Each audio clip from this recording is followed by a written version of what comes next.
कृष्ण कृष्ण हरे हरे, हरे राम राम राम हरे हरे। हरि हरे नाम कृष्ण संकीर्तन की जय। की जय। धन्यवाद। ओम नमो भगवते वासुदेवाय।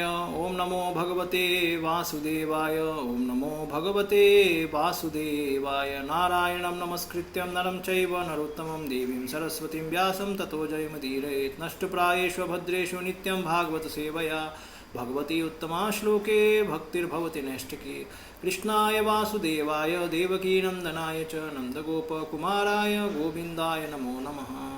ॐ अज्ञानतिमिरान्धस्य ज्ञानाञ्जनशलाकया चक्षुरुन्मिलितं येन तस्मै श्रीगुरवे नमः। श्रीचैतन्यमनोभीष्टं स्थापितं येन भूतले स्वयं रूप कदा मह्यं ददाति स्वपदान्तिकं। वन्देऽहं श्रीगुरो श्रीयुतापदकमलं श्रीगुरुं वैष्णवांश्च। श्रीरूपं साग्रजातं सहगना रघुनाथान्वितं तं सजीवं साद्वैतं सावधूतं परिजनासहितं कृष्णचैतन्यदेवं श्रीराधा कृष्णपादान् सहगना ललिता श्रीविशाखावितांश्च। नमो विष्णुपादाय कृष्णपृष्ठाय भूतले श्रीमते भक्तिवेदान्त स्वामिन्निति नामिने। नमस्ते सरस्वते देवे गौरवाणी प्रचारिणे निर्विशेष शून्यवादी पाश्चात्य देशतारिणे। जय श्री कृष्ण चैतन्य प्रभु नित्यानंद श्री अद्वैत गदाधर श्रीवासादि गौरभक्तवृंद। हरे कृष्णा कृष्णा कृष्णा हरे हरे, हरे राम राम राम हरे हरे।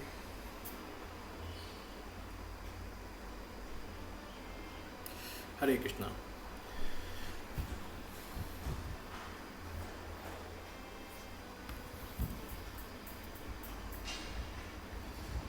तो पहला स्कंद छठवां अध्याय।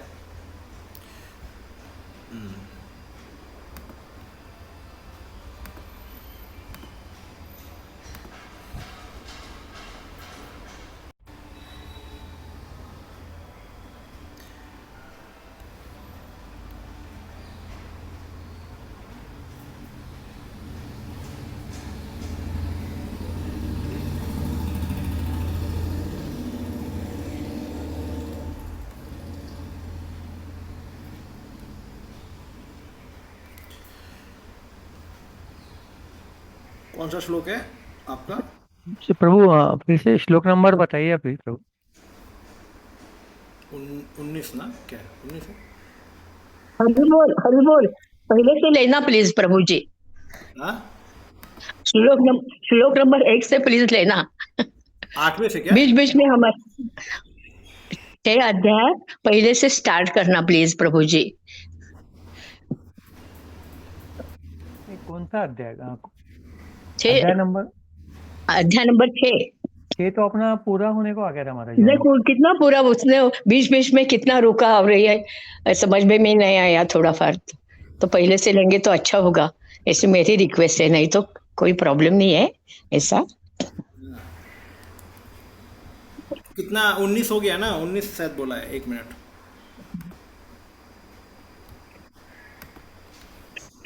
ठीक है, दोहरा देते हैं, कोई इशू नहीं है।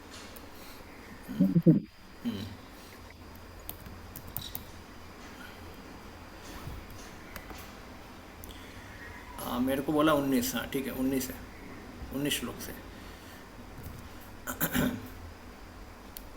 तो इस अध्याय में क्या हो रहा है कि नारद मुनि अपने जीवन काल के बारे में बता रहे हैं। ठीक है, तो पिछले अध्याय में ऑलरेडी उन्होंने क्या बताया? पिछले अध्याय में क्या हुआ है? हाँ, 5वें अध्याय में क्या हुआ है? कौन बताएगा?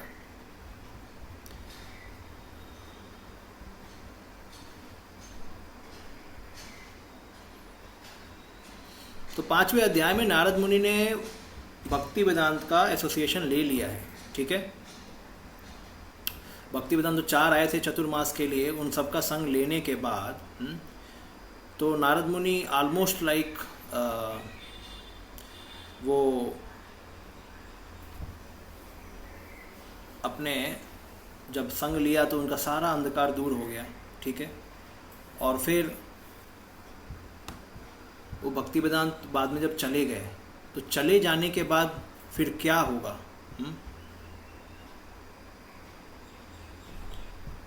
एक मिनट।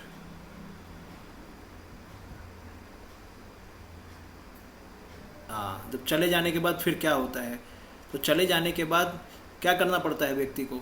जैसे प्रभुपाद चले गए तो उसके बाद भक्ति छोड़ दो और घर में बैठ जाओ। यही करना है? नहीं करना है ना?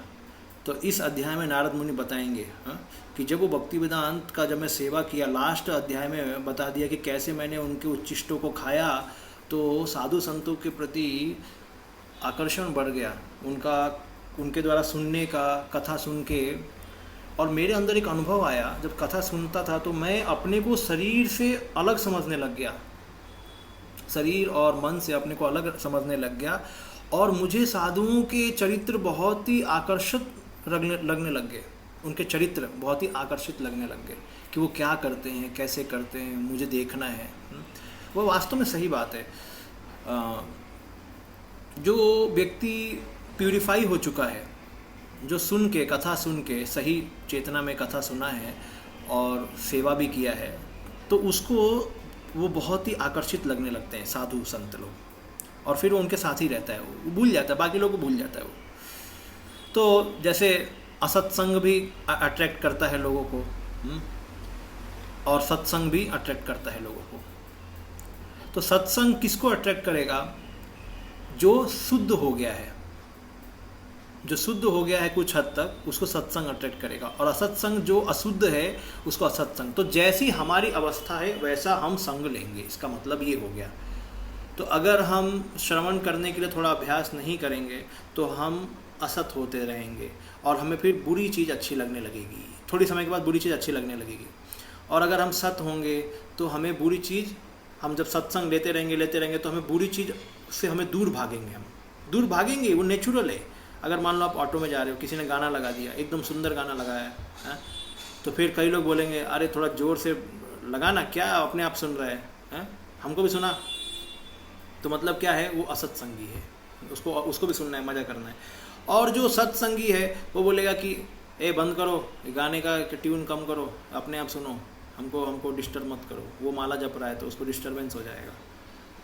तो ये असत्संग नहीं, ये सत्संग है। तो सताम गति, सत की गति हमें चाहिए, और सताम गति चाहिए तो हमें सद्धर्म को पालन करना पड़ेगा, असत धर्म को नहीं। देखिए संसार में बहुत सारे, जैसे अभी फ़िलहाल में एक न्यूज़ आया था कि लोहेगांव फोर्ट पे कैसे एक लड़की ने अपने होने वाले पति को फेंक दिया, है ना? तो आप सबने सुना होगा। लेकिन देखिए ये कोई रिश्ते की बात नहीं है। कई लोग बोलेंगे अरे उसको बोलना चाहिए था, पापा को बोलना चाहिए था, लेकिन सबसे हमें मूल पे जाना है। मूल क्या है प्रॉब्लम? वो व्यक्ति में पाप करने का इतना इच्छा है। चलो मान लो वो लड़का रहता भी और लड़की भी रहती, तो वो करते क्या? वो दोनों तो भोग विलास में ही काम करते, वो थोड़ी जाके भक्ति करने वाले थे। तो व्यक्ति को भगवान से डर ही नहीं है। व्यक्ति क्या सोच रहा है, मैं इसको मार दूंगा ना तो मैं आराम से अपने दूसरे मजनू के साथ अपना आराम से जीवन जीवेंगे। अभी वो इतनी बड़ी लड़की को इतना दिमाग नहीं है, एकदम दिमाग से विहीन है। अब सोचो, जैसे आप किसी का कत्ल करके कोई अपना जीवन कैसे बसा सकता है? उसके भी बच्चे होंगे, उसका परिवार होगा, तो अपने बच्चे को क्या संस्कार देंगे कि मैंने एक को मार दिया है? और अगला, मतलब इतना भी दिमाग नहीं आ रहा उस व्यक्ति को। और ऐसा जघन्य पाप कैसे करना, किसी को गिरा के फेंक देना है? ऐसे इसका मतलब ये क्यों हो रहा है? क्योंकि भगवत ज्ञान की इतनी कमी हो गई, असत्संग इतना बढ़ गया है। ये लोग, ये जो लड़कियां लड़के इतना फिल्म देखते हैं, मूवीज़ देखते हैं ये सब, तो उनके मन में यही रहता है कि मेरे को जो चाहिए ना पूरा करने के लिए इसको ख़त्म कर दूं और अपना जीवन जीऊँ मज़े से। यही देखते हैं, ये सब मूवी में यही दिखाते हैं, इसको काट दो, इसको फाड़ दो, बस अपना जीवन जियो। तो प्रॉब्लम ऐसा नहीं कि वो लोग बोलेंगे अरे उसको पापा को रिवील करना चाहिए, ऐसा कुछ प्रॉब्लम है कि इतना जघन्य पाप करने की वृत्ति कैसे आई है उसके अंदर। भगवान से बिल्कुल डर नहीं कि मैं ऐसा करके सुखी, क्या मैं ऐसा करके सुखी रह सकता हूँ क्या? उसको मार दूंगा और मैं खुद सुखी रहूँगा? कैसे सुखी रहोगे? तुम्हारे अंदर संस्कार ही नहीं है सुखी रहने के। तो ये असत्संग इतना बढ़ गया है लोगों में। सरकार को सोचना चाहिए कि हम क्राइम, प्रोपा जी कई बार बोलते थे, आप कितने भी नियम बना लो, जब तक ये वर्ण संकर पैदा होते रहेंगे इनको कोई सुधार नहीं सकता। ये सब वर्ण संकर है। इनको सुधारने के लिए भक्ति ज्ञान देना ही पड़ेगा। इनको भगवान से एक कनेक्शन कराना ही पड़ेगा कि तुम सुखी तब रहोगे जब भगवान के नियमों को पालन करोगे।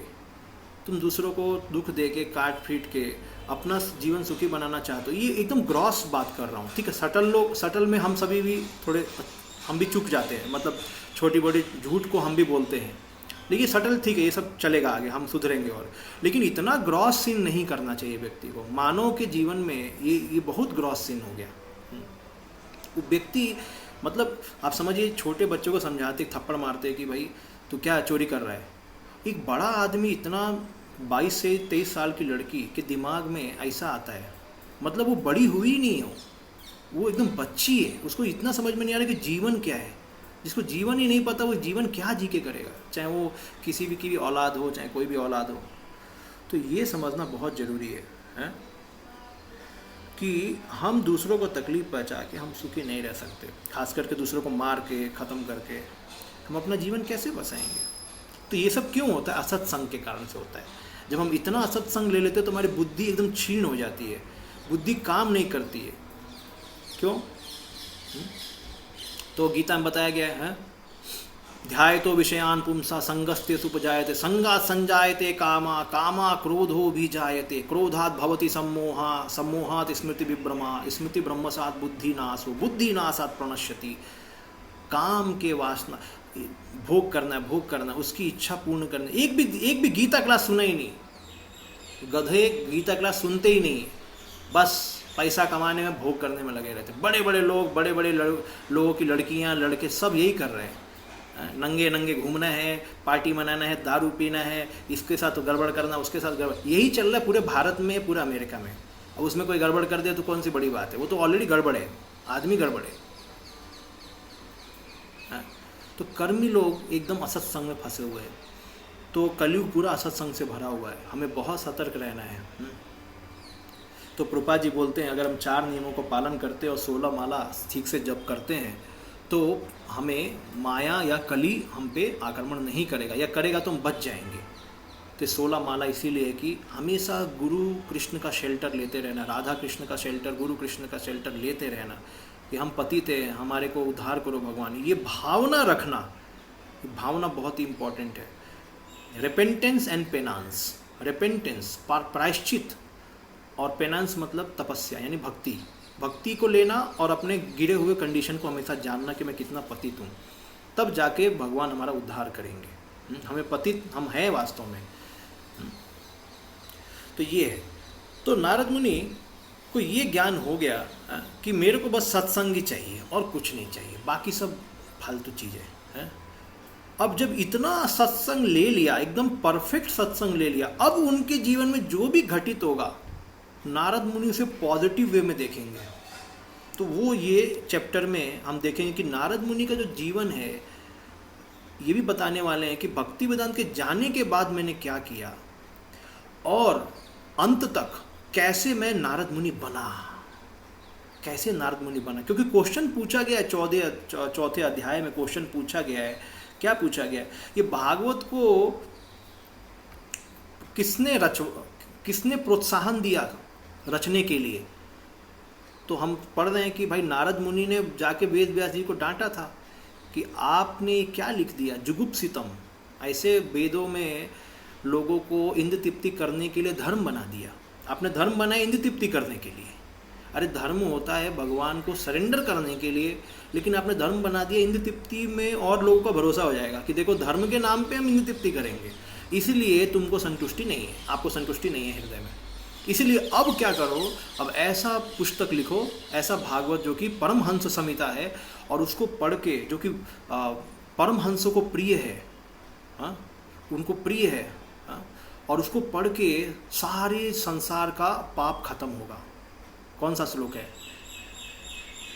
जगत पवित्रम प्रणीत कर तदवायसम तीर्थमुसंति मानसा।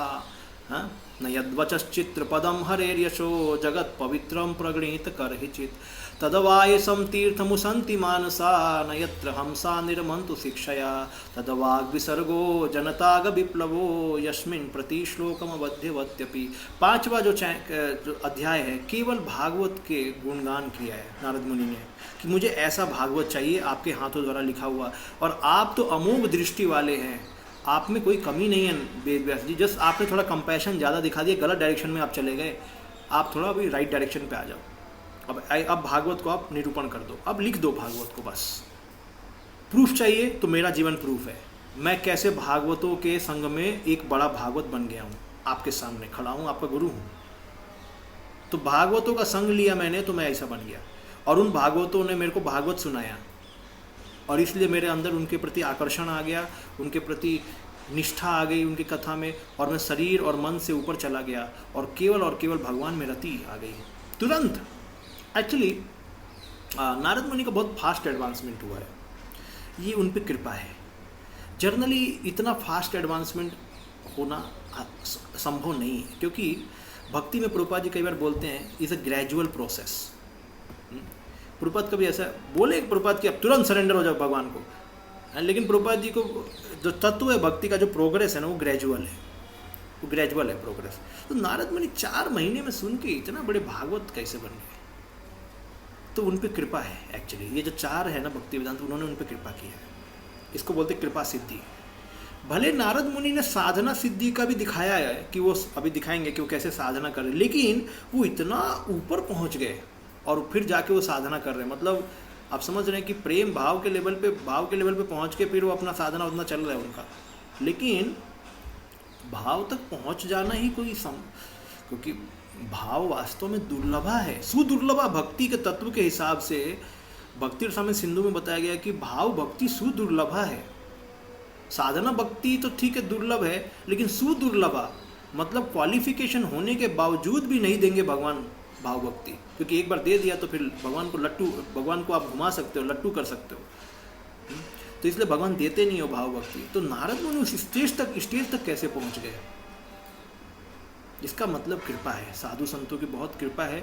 इसलिए वो जो 4 भक्ति वेदांत थे उन्होंने कृपा किया उन पर, ज्ञान तो दिया लेकिन साथ ही साथ में बड़ा कृपा कर दिया। इसलिए उनको एक तरीके से साधना तो कर ही रहे हैं, वो सुन तो रहे हैं, लेकिन इतना फास्ट एडवांसमेंट मतलब कृपा सिद्धि जैसे हो गई। तो नारद मुनि का इसमें उदाहरण आता है कि थोड़ा उन पर कृपा मिली है, एकदम स्ट्रांग कृपा मिली है उनको। आगे तो जैसे हम लोग भी भक्ति कर रहे हैं, तो अभी देखिए हम सबके गुरु महाराज हैं, हम सभी साधना कर रहे हैं, लेकिन हम लोग कितना कट रहे हैं ना बहुत सोलह माला भी तो हमारे का हम भी नारद मुनि बनना चाहिए कि नहीं जीवन के अंत में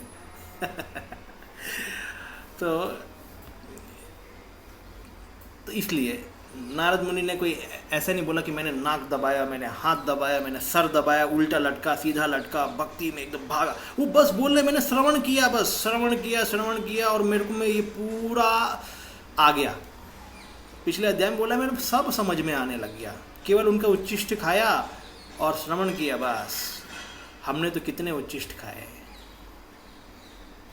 लेकिन अब इसका ये मतलब नहीं कि भक्ति प्रोसेस काम नहीं कर रहा है, लेकिन हम ये समझना भक्ति प्रोसेस ग्रेजुअल है। अगर साधु चाहता है कि इसको तुरंत एडवांस कर दूं तो हो जाएगा। जैसे चैतन्य महाप्रभु जाके छू देते थे, बस उनका प्रचार करने का सिस्टम छूने का था। बस एक गले लगा दो तो बस हरे कृष्णा हरि हरि हरि हरि हरि हरि चालू, वो बंद ही नहीं होगा। तो वो डिपेंड है कि वो साधु भगवान या साधु कैसे भक्ति को बांटना चाहते हैं। कभी कोई संत महात्मा ऐसे होते हैं कि जस्ट वो इतने प्रसन्न हो जाते किसी को देना चाहते, जैसे माधवेंद्रपुरी ईश्वरपुरी को तुरंत प्रेम के लेवल पे ला दिया, तुरंत सेवा किया। किसका सेवा किया? माधवेंद्रपुरी का सेवा किया, तो उनको प्रेम के लेवल पे ला दिया। तो इस तरीके से कुछ तो, लेकिन हम लोग को उसकी अपेक्षा नहीं करनी चाहिए। शास्त्र भी बोलते हैं कि साधु भी बोलते हैं कि देखो आप लोग साधना भक्ति की अपेक्षा करो, ये कृपा वाला कईयों को मिलता, सबको नहीं मिलता है। तो उसके हमें अपेक्षा नहीं करनी चाहिए। आ गया तो ठीक है, नहीं आया तो अपना भक्ति करते रहो, ये है कहने का मतलब। ठीक है, तो ठीक है। तो अभी अब शुरू में ये जो अध्याय चालू होता है,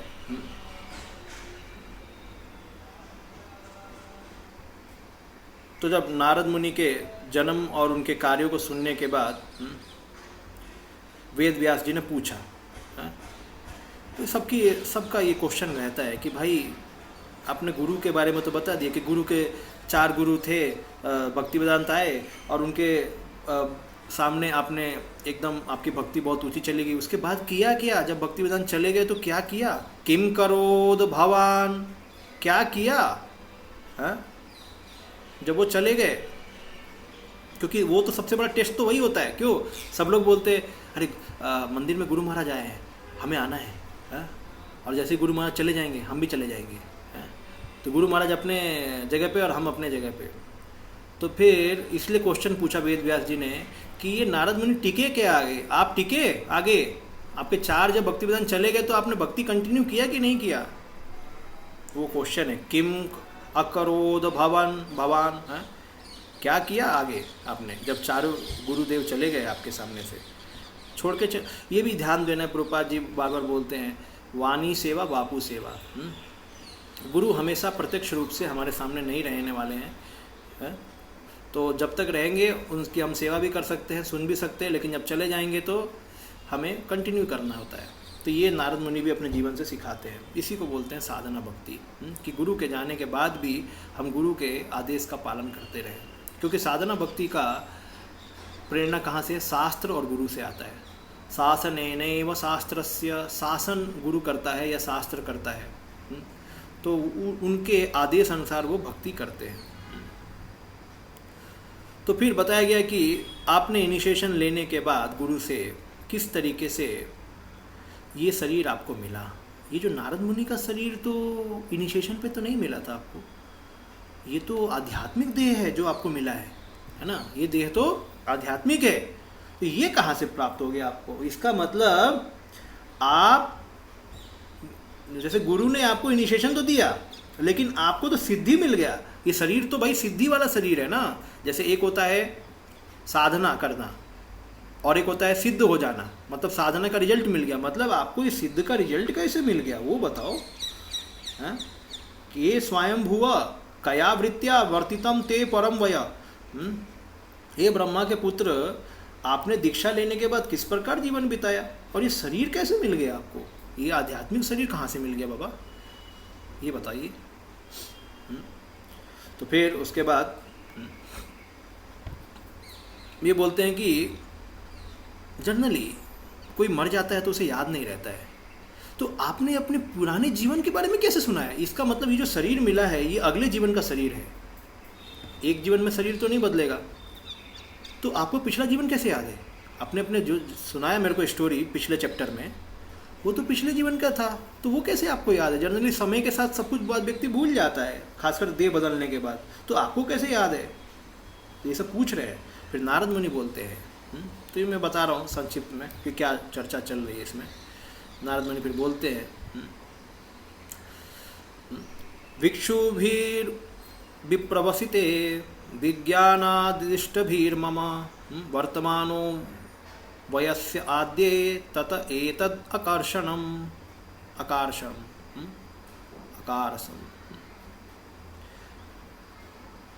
तो वो जो भिक्षु थे, 4 भिक्षु थे संत महात्मा, वो मेरे को इनिशिएट करने के बाद, ज्ञान देने के बाद चले गए, गुरु चले गए।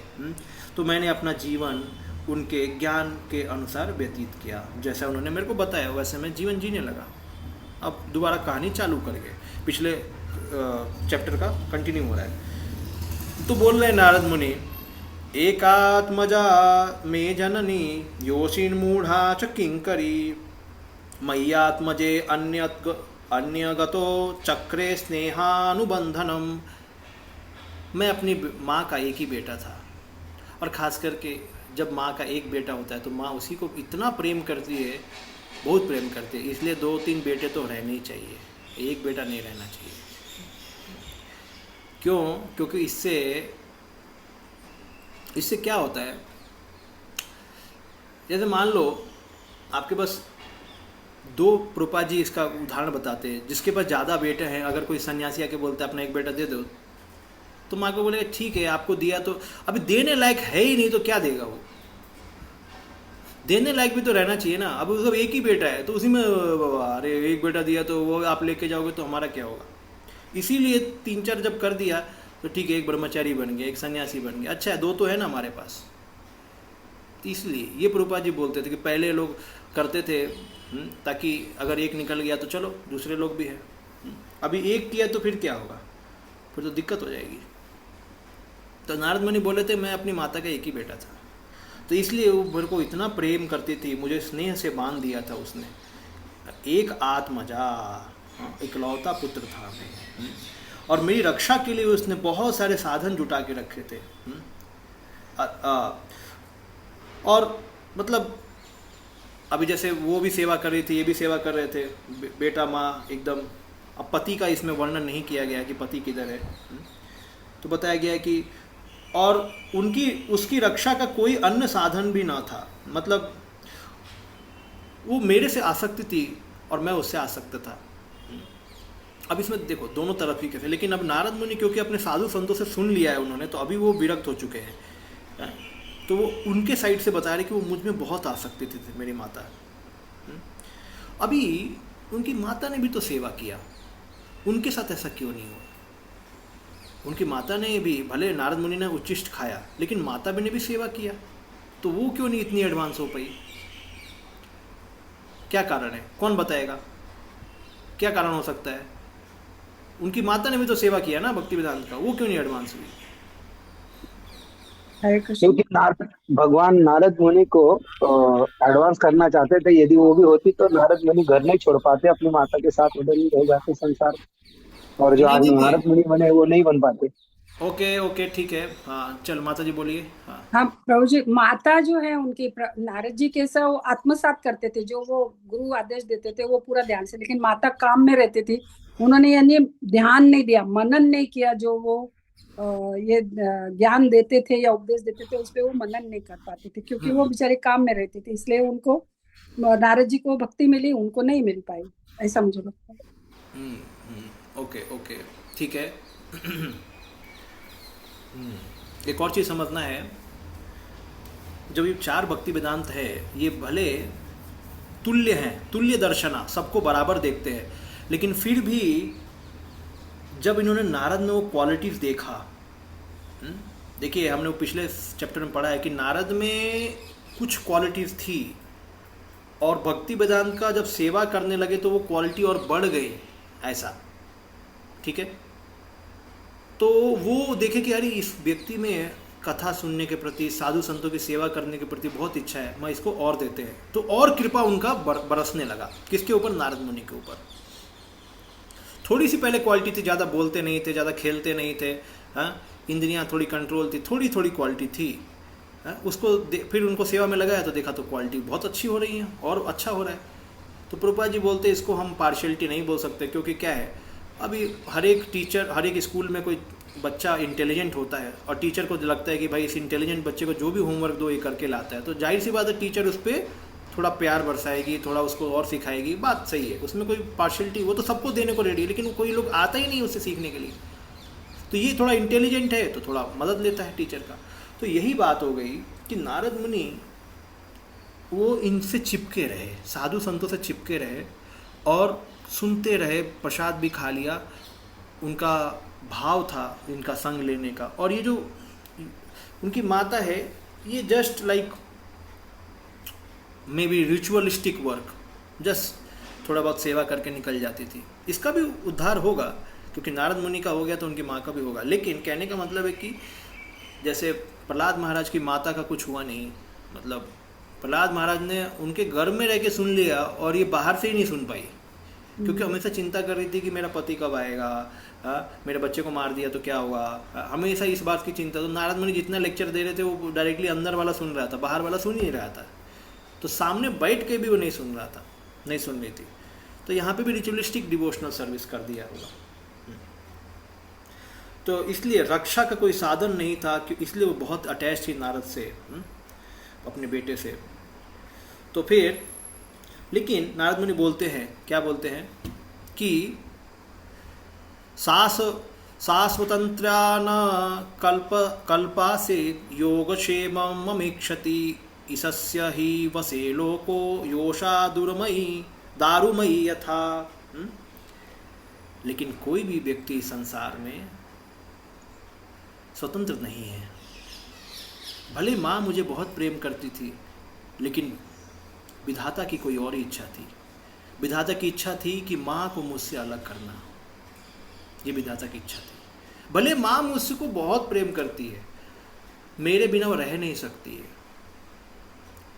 और उसका कोई रक्षक नहीं था, मैं ही था, मतलब उसका पति नहीं था, इसका कहने का मतलब है। फिर भी विधाता की इच्छा क्या है कि सब विधाता चाहता है कि दोनों अलग हो जाए। कई बार लोग गाली देते हैं विधाता को, या लांछना करते हैं कि क्या है विधाता, देखा नहीं क्या, अरे पति नहीं है तो पुत्र तो छोड़ दिया, पुत्र को भी अलग कर दिया, या पुत्र को माता को मरवा दिया, पुत्र को छोड़ दिया। क्या चल रहा है विधाता का? विधाता को दिमाग नहीं है क्या? ऐसा कौन बोलता है? ऐसा बोलती है चित्रकेतु की पत्नी है। चित्रकेतु की पत्नी जिसका बच्चा हुआ था हर्षशोक, जब हर्षशोक मर गया तो यही सब बोलने लगी, क्या विधाता तुमको दिखता नहीं है क्या? इतने जन्मों के बाद, जन्मों नहीं, इतने सालों के बाद एक बच्चा हुआ, उसको भी तुमने मार दिया है? तो तुम स्नेह को क्यों उत्पन्न करते हो हमारे अंदर? जब तुमको मारना ही होता है, जैसे संतान को मारना ही होता, तो मुझ में स्नेह क्यों उत्पन्न किया, ताकि मैं और तड़पूं उसके प्रति? जब मारना है तो स्नेह मत उत्पन्न करो। जब तुम्ही को अपना काम करना है तो हमसे क्यों काम करवाते हो? हम लोग क्यों अपने बच्चों का ध्यान दे जब तुमको मारना ही है? तो ऐसे कंप्लेन करती है चित्रकेतु की पत्नी छठे स्कंद में। लेकिन हमें चीज़ को समझना है कि हम इस संसार में स्वतंत्र नहीं हैं। हम जो भी कुछ करना चाहते हैं, हमारे ऊपर हम एक पुतले हैं। ये दारूमयी बोला गया है, दारूमयी, गुड़िया के समान है, काठ की गुड़िया है, कठपुतली है। किसके? परमेश्वर के पूर्ण नियंत्रण में है, और हमें कठपुतली है। तो हमारा हाथ खींचा जा रहा है तो हाथ ऊपर हाथ नीचे, 3 गुण हमें चला रहे हैं। तो कठपुतली का जीवन स्वतंत्र नहीं होता है, उसके पीछे वाला घुमाता रहता है उसका। तो ये हम नहीं समझ पा रहे। एक और चीज़ है, आत्मा कठपुतली नहीं है। आत्मा जब इस शरीर में घुसती है तो कठपुतली की तरह काम करती है, क्योंकि वो अपने को शरीर मानती है। तो मरना और जीना ये केवल शरीर का है, आत्मा का नहीं है। तो कठपुतली बना कौन है? कठपुतली हमारा शरीर है, हम नहीं है। हम तो शाश्वत है। तो अगर विधाता को कुछ करना भी होगा तो वो केवल शरीर पे कर सकते हैं, मन पे कर सकते हैं, आत्मा पे थोड़ी कर सकता विधाता कुछ। आत्मा तो शाश्वत है, वो बदल भी नहीं सकता आत्मा। तो इसीलिए ये समझना है कि जब तक हम शारीरिक चेतना में रहेंगे तो ये 3 गुणों के द्वारा हम कंट्रोल किए जाएंगे, कठपुतली के द्वारा। तो ये जो माता का जो स्नेह है, ये क्या है? ये भौतिक है, 3 गुणों के अंदर है, और इसमें विक्षोभ हो जाएगा, इसमें अलग होना स्वाभाविक है। चाहे माता मर जाएगी, चाहे बेटा मर जाएगा, वो हो ही जाएगा। तो इसलिए ये हमें समझना है कि इस संसार में जो भी है काल के नियंत्रण में है, और हमें इस सत्य को समझना चाहिए। अहम च तद ब्रह्म कुले। अब बता रहे हैं कि भाई मैं पाठशाला में पढ़ता रहता था, और मैं अपनी माता के स्नेह पर आश्रित था। वो बोले मैं भी अपनी माता से बहुत प्रेम करता था, क्योंकि जाहिर सी बात है 5 साल का बच्चा माता से प्रेम करेगा ही, है ना? माता कर रही है तो बेटा भी करेगा। मुझे विभिन्न क्षेत्रों में बहुत अनुभव नहीं था, मतलब मैं जानता नहीं था कि घर बाकी। अब 5 साल के बच्चे को क्या पता है? जैसे हम कभी कभी कैंप लेते हैं छोटे बच्चों का, तो पेरेंट्स उसको भेजते नहीं है। भले हम कहीं पे जाना चाहते हैं उनको बच्चों को लेके, तो पेरेंट्स बोलते हैं हमारा बेटा बहुत छोटा है, क्योंकि उसको अनुभव नहीं है क्या खाना है क्या पीना है, तो इसलिए भेजते नहीं हैं। तो नारद मुनि बोल रहे मुझे कुछ अनुभव नहीं था, मैं भी माता पे बहुत भरोसा करता था। तो लेकिन क्या हुआ? एकदा निर्गताम गेहा दुहयंती निशी गाम पथी। एक बार मेरी माँ दूध दोहने के लिए, आपका कैंसिल किया लेकिन हरे कृष्णा, तुमचे काय हे करतोय ना जावं लागतं किती वाजता 8 वाजता बरोबर मैंने क्लास ये अपने को म्यूट करिए। दीनबंधु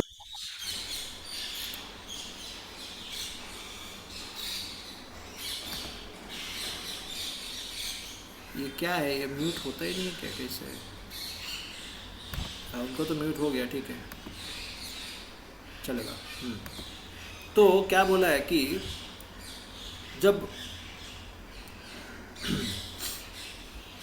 दूध दोहने के लिए, गाय का दूध निकालने के लिए माता एक दिन जा रही थी रात को, तो उसको एक सांप ने काट ली। ये गाँव में बहुत ही कॉमन चीज़ है। ये गांव में पहले लाइट तो रहता नहीं था, टॉर्च से लोग जाते थे, उस समय तो टॉर्च भी नहीं होगा है? तो गांव रात को दूध निकालने गया, किसी सांप ने डस दिया, बस ख़त्म हो गई माँ। तो नारद मुनि बोल रहे हैं यहाँ पे, सर्पो दशात पदा स्पृष्ट कृपणा काल चोदिता। ये काल के कारण हो गया, मतलब काल के बसीभूत होने के कारण से काल ने उसको प्रेरित किया सर्प को कि काटो इसको। अब काल तो भगवान ही है, भगवान बोलते हैं कालो अस्मि, तो भगवान की इच्छा से सर्प ने उसको काट दिया, माता को काट दिया। फिर बोल रहे हैं,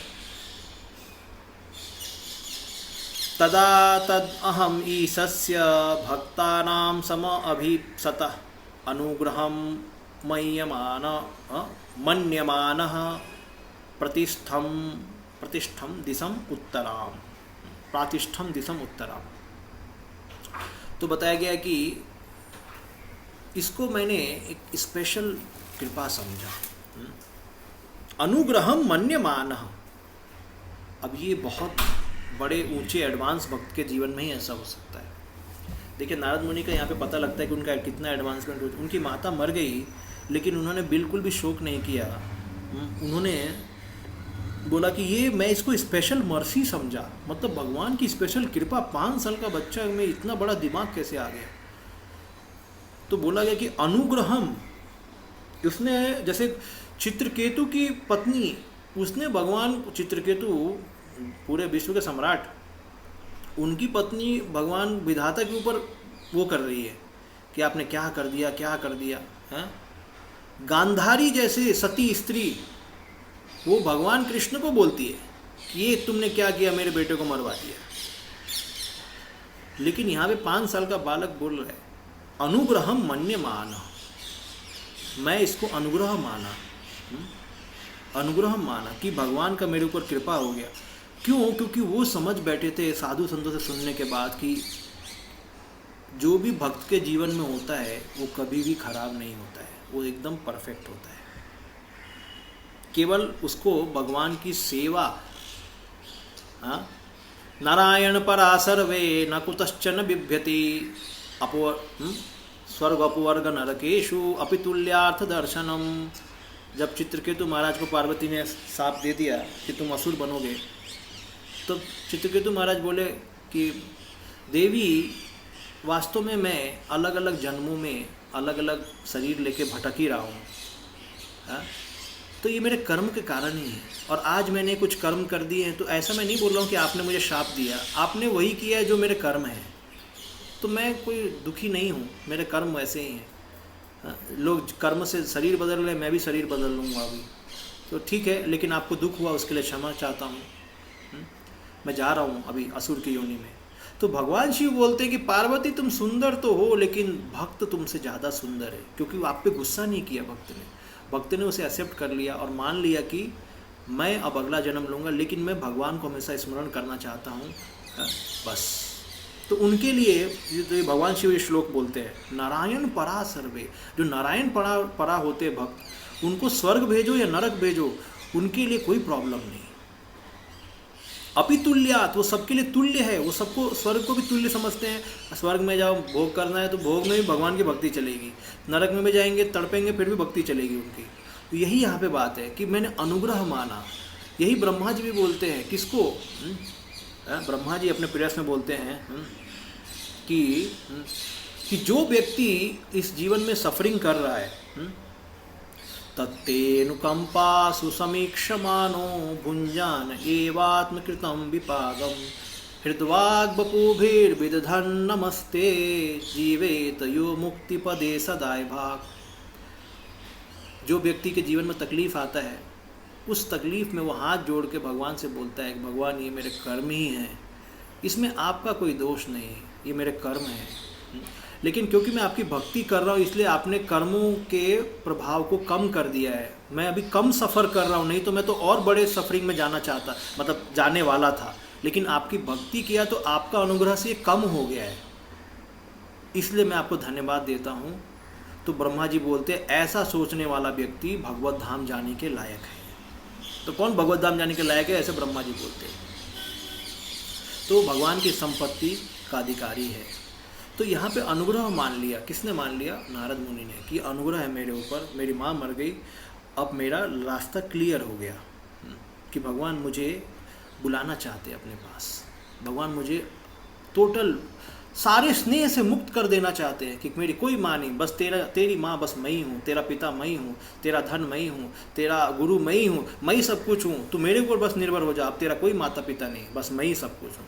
नारद मुनि में ये विश्वास दिलाना चाहते हैं भगवान, इसलिए क्योंकि गुरु तो दे दिया भगवान ने पहले ही, अब गुरु दे दिया, अब गुरु का परिणाम मिलना चाहिए, है ना। गुरु चले गए तो अब उस ज्ञान को प्रैक्टिस करने के लिए वो विश्वास आना चाहिए नारद मुनि में। तो ये भगवान इसलिए भक्तों के जीवन में भी दुख देते हैं, ताकि भक्त ने जितना सीखा है गुरु से उसको पालन कब करेगा वो।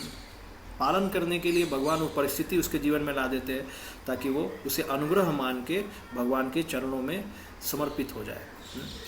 ये भागवतम के अलग अलग स्कंदों में ये शिक्षा में मिलेगी कि जीवन में, भक्तों के जीवन में जब दुख आता है तो भक्त उससे कैसे, उस दुख से भक्ति के अलग अलग गुह्यम तत्वों को प्रदर्शित करते हैं शरणागति के द्वारा, कि उसी को भक्ति, तो उससे हमें भक्ति समझ में आता है कि भक्ति क्या है, कैसे भक्ति। क्योंकि ज़्यादातर लोग संसार में दुख से बहुत आइडेंटिफिकेशन रहता है, मतलब दुख में व्यक्ति का इमोशन बहुत ज़्यादा अदला बदला होता है।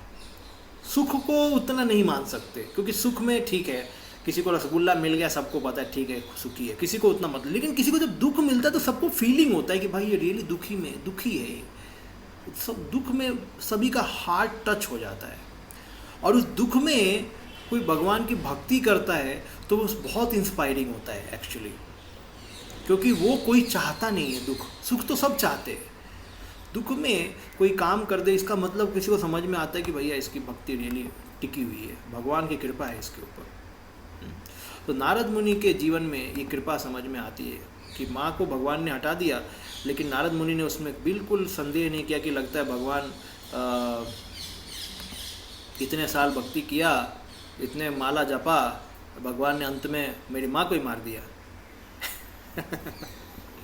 एक्चुअली ये बहुत अलग बात है, ये बहुत ही हाई लेवल है, आप समझ सकते हैं। कई लोग बोलते, गुरु से पूछते हैं कि हमने तो इतना भक्ति किया तो हमारे साथ ऐसा क्यों हुआ, तो उनके साथ ऐसा क्यों हुआ। अरे मैंने पहले ही बताया था, सर पिछले क्लास में बताया था, देखो भक्तों के जीवन में भगवान, एक बार कोई समर्पण होता है गुरु को तो माया काम करती ही नहीं है, ये कर्मों से होता ही नहीं है, ये सब भगवान का ही प्लान है, इसलिए अनुग्रह बोला गया है यहाँ पे। ये माया कभी अनुग्रह नहीं देती है, ये भगवान ही देते अनुग्रह। तो भगवान के अनुग्रह को कोई समझने वाला है तभी, आज चलो बोलेगा, कोई बोलेगा प्रभु जी अगर मान लो भगवान ने अनुग्रह दिया मेरे को समझ में नहीं आया, तो क्या वो अनुग्रह माया ने दिया कि भगवान ने दिया? अरे हमको समझ में आया नहीं आया, लेकिन क्योंकि हमने गुरु का शेल्टर लिया, भगवान ने ही दिया है, वो हमको समझना है, बस धीरे धीरे हम समझेंगे उसको। Confidential devotee of the lord see in every step. अच्छा ये तो इंग्लिश हिंदी वाला। तो भगवान के विश्वस्त भक्त पग पग पर भगवान का वरदायक आदेश को समझते हैं, जिसे लौकिक दृष्टि में से विषम या कठिन क्षण समझा जाता है। तो देखिए यहाँ पे क्लियरली बताया कि भौतिक दृष्टि क्या होती है और आध्यात्मिक दृष्टि क्या होती है। क्या समझ में आया? ये लिखा है ना कि भौतिक दृष्टि क्या होती है। देखो लौकिक दृष्टि में विषम या कठिन क्षण समझा जाता है, लेकिन भगवान के विश्वस्त भक्त पग पग को भगवान का वरदायक आदेश समझते हैं। ये विश्वस्त भक्त मतलब जो कॉन्फिडेंशियल डिवोटी होते हैं, गुह्यम भक्त होते हैं भगवान के, जो उनके चीज़ों को समझते हैं, वो लोग क्या देखते हैं कि भगवान हमें कुछ सिखा रहे हैं, हमें भक्ति में आगे बढ़ा रहे हैं। लेकिन बाकी लोग उसको एक विघ्न समझते हैं। आगे बोला गया है उसे भगवान की विशेष कृपा के रूप में स्वीकार किया जाता है। लौकिक समृद्धि इस प्रकार का भौतिक ज्वर है, किंतु लौकिक समृद्धि क्या है? ये भौतिक ज्वर है, मटीरियल फीवर है ये। Mundane prosperity is a kind of a material fever, किंतु भगवान के अनुग्रह से इस ज्वर का तापमान धीरे धीरे गिरता जाता है और पद पद पर आध्यात्मिक स्वास्थ्य लाभ होता रहता है। संसारी लोग इसका गलत अर्थ निकालते हैं, ये बात सही है।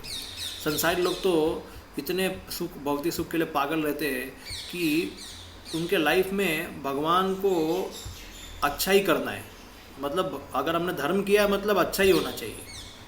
वो इस तत्व को नहीं समझना चाहते कि सुख दुख वास्तव में जो हमारा सुख है, असली सुख, ये सुख दुख से परे है, उसको समझना नहीं चाहते वो।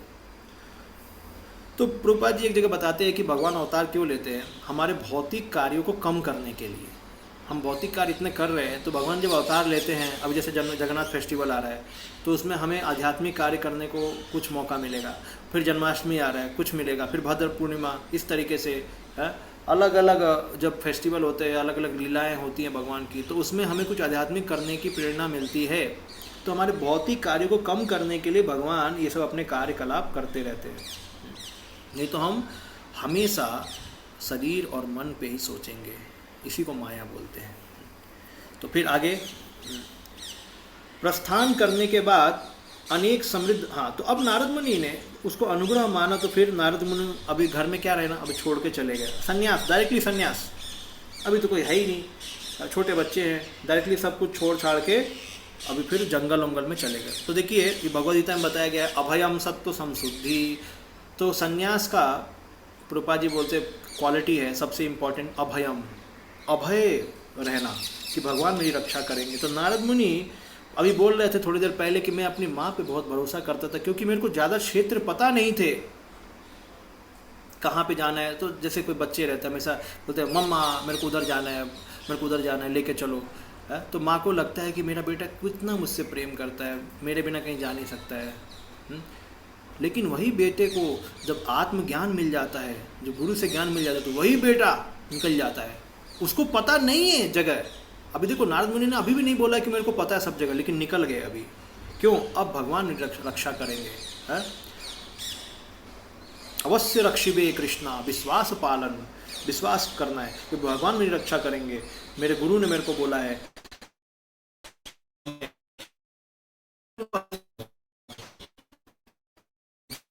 आप से रिश्ता खत्म हो जाएगा, कुछ बोला होगा उनके गुरु ने, तो आप नॉर्थ डायरेक्शन में चले जाना, उत्तर के दिशा में, वहाँ पे जाके इतिहास करना।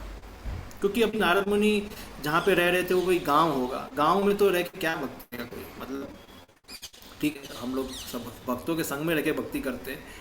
तो उनके गुरु ने बोला कि आप जंगल में चले जाना एकदम, वहाँ पे जाके ये मेरे जो मैंने मंत्र बताए हैं, जो मैंने सिखाया है, उसका अभ्यास करना। तो नारद मुनि भगवान को खोजने के लिए या अपने बताए हुए को अभ्यास करने के लिए चले गए। तो इस तरीके से फिर आता है वर्णन, अलग जगह से वो गुजरे। तो आगे चलते हैं इसमें।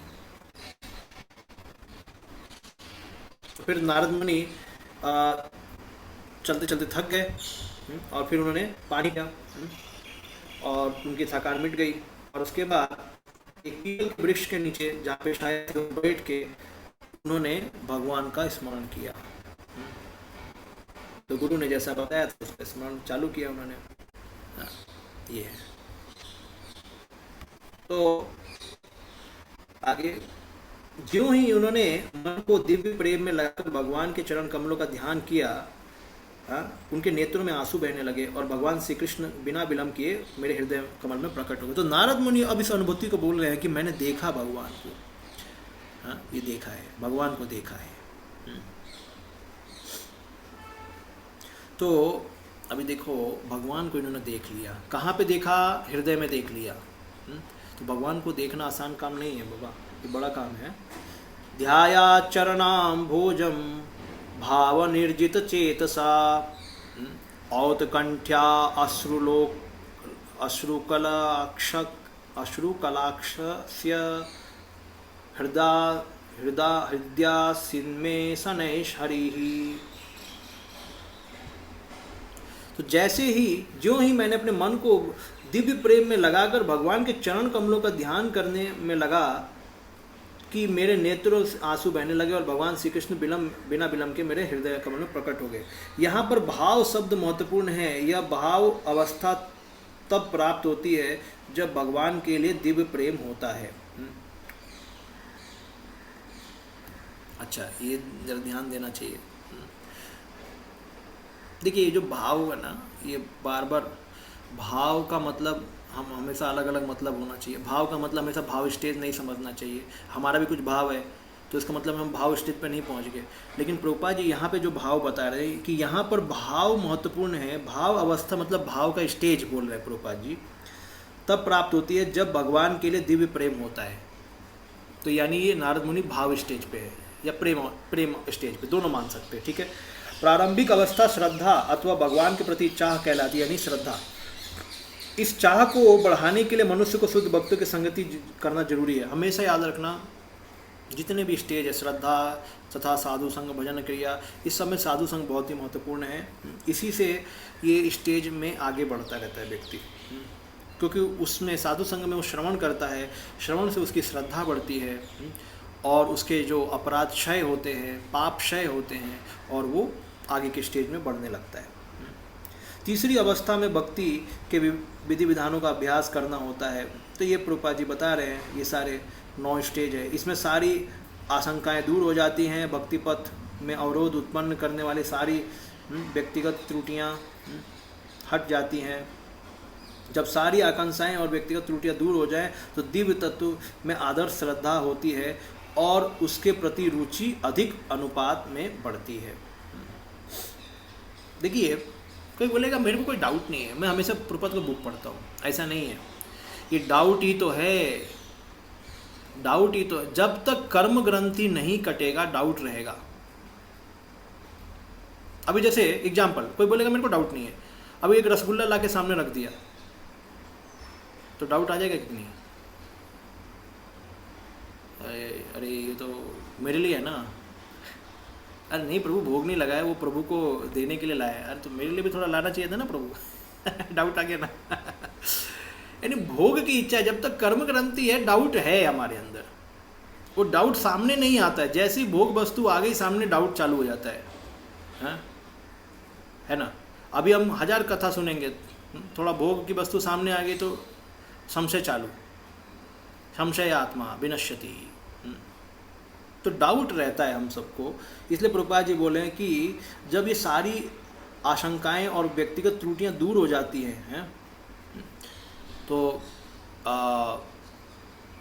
तदा रजस्तमो भावा कामलोभादयश्च चेतैर्नाविद्धं स्थितं सत्त्वे प्रसिद्धति विद्यते ग्रंथि छिद्यन्ते सर्व संशया क्षीयन्ते चास्य कर्माणि दृष्ट एवात्मनीश्वरे। तो बताया गया है कि सारे जो उसके संशय खत्म हो जाते, छिद्यन्ते, भगवत ज्ञान उसको छेद देता है, उस डाउट को काट देता है। डाउट को जब वो कट जाता है तब आत्मा अपने को भगवान का दास समझ बैठता है। एक्चुअली हम सबके अंदर डाउट है, इसीलिए, और ये श्रवण कर करके ये डाउट सब खत्म हो जाएंगे। ये डाउट है, क्या डाउट है? डाउट मतलब संशय है कि मैं सुखी रह सकता हूँ भोग करके इस संसार में, मुझे भोग करना चाहिए है। ये देखो भोग वाली वस्तु है ना, मैं सुखी रह सकता हूँ इसको भोगूंगा तो। ये डाउट है हमारे अंदर, और ये डाउट सुनने के बाद भी क्लीन नहीं होता है। तो इसलिए बार बार सुनना पड़ेगा, बार बार। जैसे हम लात के भूत बात से नहीं मानते, उसको बार बार पट पट पट पट मारना पड़ेगा उसको एकदम। जब उसका बेंड ऐसा हो जाएगा ना, जब किसी चीज़ को लोहे को मारो तो उसका बेंड हो जाता है ऐसा है। जब हमारा बेंड वैसा हो जाएगा ना कि अब जैसे एक बकरी को ट्रेन करना था कि वो घास नहीं खाए, तो कैसे ट्रेन करना है? तो बकरी को घास के, जैसे बकरी को घास दिखाते थे वो व्यक्ति उसको चाटा मारता था, जैसे बकरी आती थी पट मारता था। तो ऐसा हो गया, ठीक है।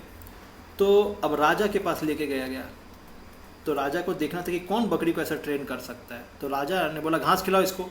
तो बकरी घास ही नहीं खा रही है, बिल्कुल नहीं खा रही। क्यों? क्योंकि उसको ऐसा ट्रेन किया था जैसे ही वो आएगी पट मारेगा पट मारेगा पट मारेगा उसको। तो बकरी घास के पास समझ गई कि घास में जब भी मैं मुंह डालूंगी मेरे को एक पट पड़ेगा। तो ऐसा उसको ट्रेन कर दिया था। तो ऐसा माइंड ट्रेन हो जाना चाहिए एक्चुअली। जैसे ही इंद्रिय भोग को मन उसके पास जाए, तुरंत मन में एक विक्षोभ, एक तरीके का फ्रस्ट्रेशन पैदा हो जाना चाहिए माइंड में। ये क्या है, यूजलेस, मैं क्या सोच रहा हूँ, तुरंत चालू हो जाना चाहिए फ्रस्ट्रेशन। ये कौन बोलता है? ये कपिल मुनि की माता देवाहुति बोलती है, तो वो बोलती है निर्विण्णानाम नितराम, मैं निर्विण्ण हो गई हूँ नितराम। निर्विण्ण मतलब फ्रस्ट्रेशन और नितराम मतलब ग्रेट फ्रस्ट्रेशन। मैं बहुत ऊब गई हूँ। कैसे? असद इंद्रिया तर्शनात्, असद इंद्रियों से, ये इंद्रियों भोग से मैं तर्शनात् हो गई हूँ। मतलब मैं इनके एजिटेशन के द्वारा मैं एकदम फ्रस्ट्रेट हो चुकी हूँ। हे कपिल देव, हे मेरे गुरु, असद इंद्रिया तर्शनात् भूमन। तो ऐसा फ्रस्ट्रेशन, तो प्रभुपाद जी लिखते हैं जो इतना फ्रस्ट्रेट हो जाता है इंद्रियों के भोग से और भगवान का शरण लेता है, उसको भगवान इस माया से निकाल लेते हैं। क्योंकि हम उतना फ्रस्ट्रेट हुए नहीं हैं, अभी भी बहुत सारी इच्छाएं हैं। तो इसलिए भगवान बोलते हैं ठीक है करते रहो, हम आपको हेल्प करेंगे, धीरे धीरे प्यूरिफाई हो जाओ। तो ऐसा नारद मुनि अभी इस भाव के लेवल पे हैं, उनको भौतिक इंद्रियों से कोई लगाव नहीं, इंद्रिय सुख से। तो इस अवस्था को आकर्षण उत्पन्न होता है, भगवान का आकर्षण उत्पन्न होता है। अब ये जाहिर सी बात है, ये कोई आर्टिफिशियल चीज़ नहीं है। भाव भक्ति भगवान देते हैं, इसको आप साधना प्रैक्टिस कर सकते हो। और भाव बाद में भगवान देते हैं, उसको सुदुर्लभा बोला गया, सबको नहीं देते भगवान, उसके लिए वेट करना पड़ता है। तो नारद मुनि को मिल गया है, इसलिए बताया जा रहा है कि इस अवस्था से आकर्षण उत्पन्न होता है और उसके बाद भाव की अवस्था प्राप्त होती है, जो भगवान के प्रति अटल प्रेम के पूर्व अवस्था है। ऐसी ये सारी अवस्थाएं दिव्य प्रेम के विकास की विभिन्न अवस्थाएं हैं। इस प्रकार दिव्य प्रेम की से अनुभूति होने पर वियोग का प्रबल अनुभूति होता है। क्योंकि जिस व्यक्ति में दिव्य प्रेम उत्पन्न हो गया, अगर उसको भगवान से दूर लेके जाया जाए तो क्या होता है, उसमें बहुत ही ज़्यादा दुख उत्पन्न होता है। एक्चुअली ये दुख अलग है, ये दुख में सुख होता है। आध्यात्मिक तो कोई बोलेगा कि यार इधर भी दुख उधर भी दुख, क्या मतलब है? नहीं, वो विरह में अलग तरीके का सुख होता है, लेकिन वो सुख में भी दुख होता है। अभी इसको समझना आसान नहीं है, इसलिए तो चैतन्य महाप्रभु राधा रानी को समझ नहीं पा रहे, भगवान कृष्ण, इसलिए वो आए समझने के लिए कि इतना मुझ में क्यों पागल है, मेरा विरह इनको इतना ज़्यादा क्यों सताता है। और विरह है फिर भी ये लोग मेरी भक्ति कर रहे हैं, कैसे? टेम्परेचर बढ़ जाता था राधा रानी का वृंदावन में। तो मरने मतलब देखिए, राधा रानी जब भगवान कृष्ण के स्मरण में कि भगवान आएंगे, टेम्परेचर बढ़ रहा है, तो क्वेश्चन है कि भाई शरीर त्याग दो ना, फिर क्या दिक्कत है? शरीर भी नहीं त्यागेंगे। क्यों? क्योंकि कृष्ण ने प्रॉमिस किया है कि वो आएंगे, तो इसलिए अब आएंगे तो और मैं नहीं रहूँगी उनकी सेवा करने के लिए, तो फिर गड़बड़ हो जाएगा, इसलिए मेरे को रहना है। तो दुख है, लेकिन भगवान को प्रसन्न करने की भी इतनी इच्छा है। तो इसको समझना आसान चीज़ नहीं है ये भौतिक दिमाग से। क्या है? दुख भी है, क्यों? क्योंकि वो आ नहीं रहा है, मुझसे दूर चला गया है, और उसको प्रसन्न करने की भी इच्छा है। ये प्रेम है। नहीं तो लोग क्या बोलते हैं, दुख हो गया तो उसको मर जाने दो, मेरे को इतना दुखी किया तो तू मर जा। कई लोग ऐसा सोचते, प्रेम नहीं है वो, फिर वो तो फिर अपनी इंद्रिय तृप्ति हो गई। तो भक्त के नेत्रों से अश्रुपात होना उसकी स्वाभाविक प्रतिक्रिया है। और चूंकि श्री नारद मुनि ने अपने पूर्व जन्म में घर छोड़ने के तुरंत बाद ही इस अवस्था प्राप्त कर ली थी, यानी कौन सी? भाव वाली अवस्था। अतएव उनके लिए भगवान की उपस्थिति को देख पाना सरल था, जिसे उन्होंने बिना किसी भौतिक कलमश वाली अपने विकसित आध्यात्मिक इंद्रियों द्वारा सहज अनुभव किया था। तो एक समझना है, ये जो भगवान को देख रहे हैं, कौन सी इंद्रियों से देख रहे हैं? ये असत इंद्रियां नहीं हैं, ये सत इंद्रियां हैं। मतलब ये आत्मा की इंद्रियां हैं, यानी उनका सारा ऊपर से कवरिंग निकल गया। ये देखो मैं बनाता हूँ, इसको बोलते हैं असत, ठीक है, ये गड़बड़ हो गया, क्या हो रहा है?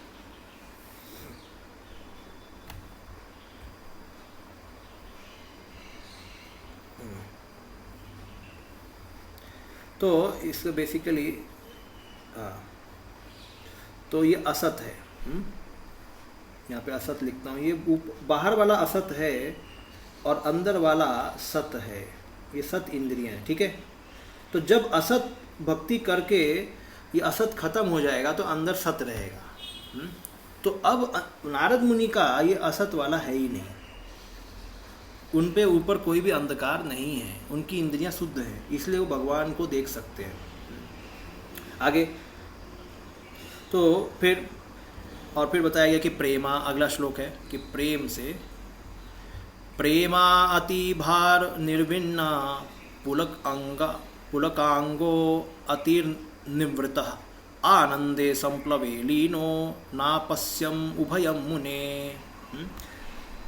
अभी देखो इस समय इतनी प्रसन्नता का अनुभव करने लगे कि उनके शरीर के अंग प्रत्यंग पुलकित हो उठे। ये भाव भक्ति के लक्षण है। एक्चुअली अष्ट सात्विक विकार होते हैं, अष्ट सात्विक विकार व्यक्ति में आने लगते हैं, तो वो इतना रोमांच आ जाता है जैसे किसी को 440 वोल्ट करंट लग गया है, तो जिसको लगता है उसी को पता है क्या होता है ना। अब ये नेगेटिव एग्जाम्पल है, लेकिन जब लगता है तो आदमी घर घर घर ऐसे ऐसे करता है, वैसा है इसका 440 वोल्ट लगता है। तो भगवान का जब प्रेम का अनुभव होता है तो उसको वो अपने होश को खो बैठता है व्यक्ति, उसको कुछ समझ में नहीं आता है, कुछ समझ में नहीं। तो वैसा तो प्रसन्नता का अनुभव होने लगा, तो मेरे शरीर के अंग प्रत्यंग पुलकित हो उठे। हाँ, तो standing, hairs standing on and बोलते हैं ना। तो वो फिर भगवान को नहीं देख सके, इतने आंसू बहने लगे, नहीं देख सके। सुख तथा उत्कट आनंद की तथा आध्यात्मिक अनुभूतियों की कोई सांसारिक तुलना नहीं हो सकती, कोई आप तुलना नहीं कर सकते। अतएव ऐसी अनुभूति को व्यक्त कर पाना अत्यंत कठिन होता है। ऐसे आनंद की एक झलक हमें श्री नारद मुनि के शब्दों से मिल सकती है। शरीर अथवा इंद्रियों के प्रत्येक अंग का अपना विशेष कार्य होता है। भगवान का दर्शन करने पर सारी इंद्रियां भगवान की सेवा करने के लिए जागृत हो उठती है, क्योंकि मुक्त अवस्था में इंद्रियां भगवान की सेवा करने में सक्षम होती हैं। हाईली पोटेंट कैपेसिटी, फुल 100%, कोई रुकावट नहीं है सद इंद्रियों में। भगवान के साथ एकदम वो लगना चाहते, चिपकना चाहते, उनकी सेवा में लगना चाहते, आंखें देखना चाहती हैं, नाक सूंघना चाहते हैं, हाथ खुद तो सेवा करना चाहती है, मुंह चाहते हैं कि भाई भगवान का प्रसाद मिल जाए। जैसे अमरीश महाराज का बताते हैं एग्जाम्पल, खास करके ये उदाहरण मिलता है तीसरे स्कंद में। ये तीसरे स्कंद में है ना, ये पहला है। तीसरे स्कंद में जब कुमार ने जब भगवान विष्णु को देखा वैकुंठ में जाके, तो जब उनका सूंघा, उनके चरण कमल से जब सैंडलवुड और तुलसी का सुगंध आया, तो वो नारायण के आगे पीछे घूमने लगे, उनको देखने लगे, उनके शरीर को क्या है। एक पिक्चर आएगा, आप देखेंगे, एक पिक्चर आता है उसमें, भक्तों ने बनाया, जिसमें नारायण के बॉडी को निरीक्षण कर रहे हैं, कौन सी वस्तु है बाबा, ये क्या सुंदर वस्तु है। हाँ, कोई उनके पैर को ऐसे देख रहा है, कोई ऐसे देख रहा है, मतलब वो एकदम। और कौन? चतुष कुमार, कोई साधारण व्यक्ति की बात नहीं हो रही, चतुष कुमार, ब्रह्मा के पहले पुत्र। तो ऐसा अनुभव उनको, तो सारी इंद्रियां एकदम पागल हो जाती हैं कि ये कौन सी वस्तु। तो अभी वो इंद्रियां हमारे पास ढकी हुई हैं, इसलिए हम बाहरी इंद्रियों के लिए काम कर रहे हैं, है ना, ऐसा। तो हाँ, इस प्रकार के दिव्य आनंद की अवस्था में ऐसा ही हो गया कि इंद्रियां भगवान की सेवा के लिए पृथक रूप से उत्कंठित हो गई। सब अपने अपने एकदम खड़े हो गए, अरे भगवान की सेवा। ऐसा होने पर श्री नारद मुनि अपने आप को और भगवान को एक साथ देखने में खो गए, क्योंकि अभी इंद्रियां साथ नहीं दे रही हैं। तुरंत भगवान के पास जाना चाहती है, भगवान की सेवा करना चाहती है। तो आंखों से आंसू होने लगे, मुंह भी सूखने लगा, नाकों से सांस जैसे अचंबित, जैसे सब चीज अचंबित हो गया। रूपम भगवतो यत्तन मनः कांतं सुचापहम अपश्यन् सहसोत्तस्थे वैकल्यव्यार्दुमना इव। यस पढ़िए 18वां मैं पढ़ूँ प्रभु? हाँ पढ़िए। भगवान का दिव्य रूप जैसा कि वह है, मन की इच्छा को पूरा करता है और समस्त मानसिक संतापों को तुरंत दूर करने वाला है। अतः उस रूप के खो जाने पर मैं व्याकुल होकर उठ खड़ा हुआ, जैसे कि प्रायः अपने अभिष्ट के खो जाने पर होता है। हाँ, अब ज़्यादातर भगवान का जो प्रेम है वो यहाँ के संसार के लड़की लड़के से प्रेम से दिखाया जाता है, क्योंकि वही एक तुलना की जा सकती है। नहीं तो इस संसार में काम के अलावा कोई बड़ी चीज़ कोई है नहीं संसार में। बस कामावस्था, एक लैला मजनू का जो प्रेम है उसी से थोड़ा कंपेयर कर सकते हैं इस संसार में। तो जैसे एक लड़का है किसी लड़की से प्रेम करता है तो उसका खाना पीना बंद हो जाता है। क्यों? अगर वो नहीं मिलती है तो अगर लड़की का रुमाल भी गिर गया तो वो उसके लिए महाप्रसाद होता है। भले उस रुमाल में उसने कितने क्या क्या पोछे हैं, नाक पोछा है, हाथ पोछा है, लेकिन फिर भी उसके लिए महाप्रसाद होता है। तो क्योंकि वो कामुक है व्यक्ति, वो इस संसार में केवल हर जगह उसको काम, अपनी वासना को ही पूर्ण करना चाहता है। बेसिकली वो कामा अंधा है, कामानुअंध। वो बोलते हैं धनांध बोलते हैं, कामांध बोलेंगे उसको। काम से अंधा हो चुका है व्यक्ति। जैसे एक एग्जाम्पल आता है कि एक वैश्या थी, उस वैश्या मतलब उसका कोई दूसरा प्रेमी होता है, उसका कोई पति होती नहीं होता है। तो एक बार जब उसका प्रेमी बुला रहा था उसको जंगल में, तो वो इतनी तेजी से भागी कि एक साधु महात्मा तपस्या कर रहे थे जंगल में, तो उसने साधु को भी ठोकर मार दिया और साधु गिर गया साइड में और भाग के चली गई। और फिर भोग करने के बाद फिर जब वापस आ रही थी तो जब साधु को देखा कि साधु अपने तपस्या में लगा है, तो बोलती है साधु महाराज नमस्ते है। तो वो साधु बोला अरे तू कितनी निष्ठुर है, अभी तू क्या दिखा रही है? पहले मेरे को पैर से मार के भागी और अभी तू मेरे को आके बोल रही नमस्ते। तो बोले मैंने पैर से मारा आपको? अरे ये मैं नहीं कर सकती, प्लीज़ माफ़ करिए मुझे। अरे तू अभी तो 1 घंटे पहले पैर से मार के गई मेरे को, मैंने तो नहीं मारा आपको। तो अब साधु को समझ में आया ये कितनी कामांध थी। तो फिर साधु महाराज बोले कि अरे तुम्हारे अंदर जितना काम के प्रति प्रेम है, इतना मेरे अंदर अगर कृष्ण के प्रति आ गया तो कितना अच्छा है कि तुम पैर से मार के भी गई, तुमको बिल्कुल अंदाजा ही नहीं कि अब तुमने क्या किया। 1 मिनट।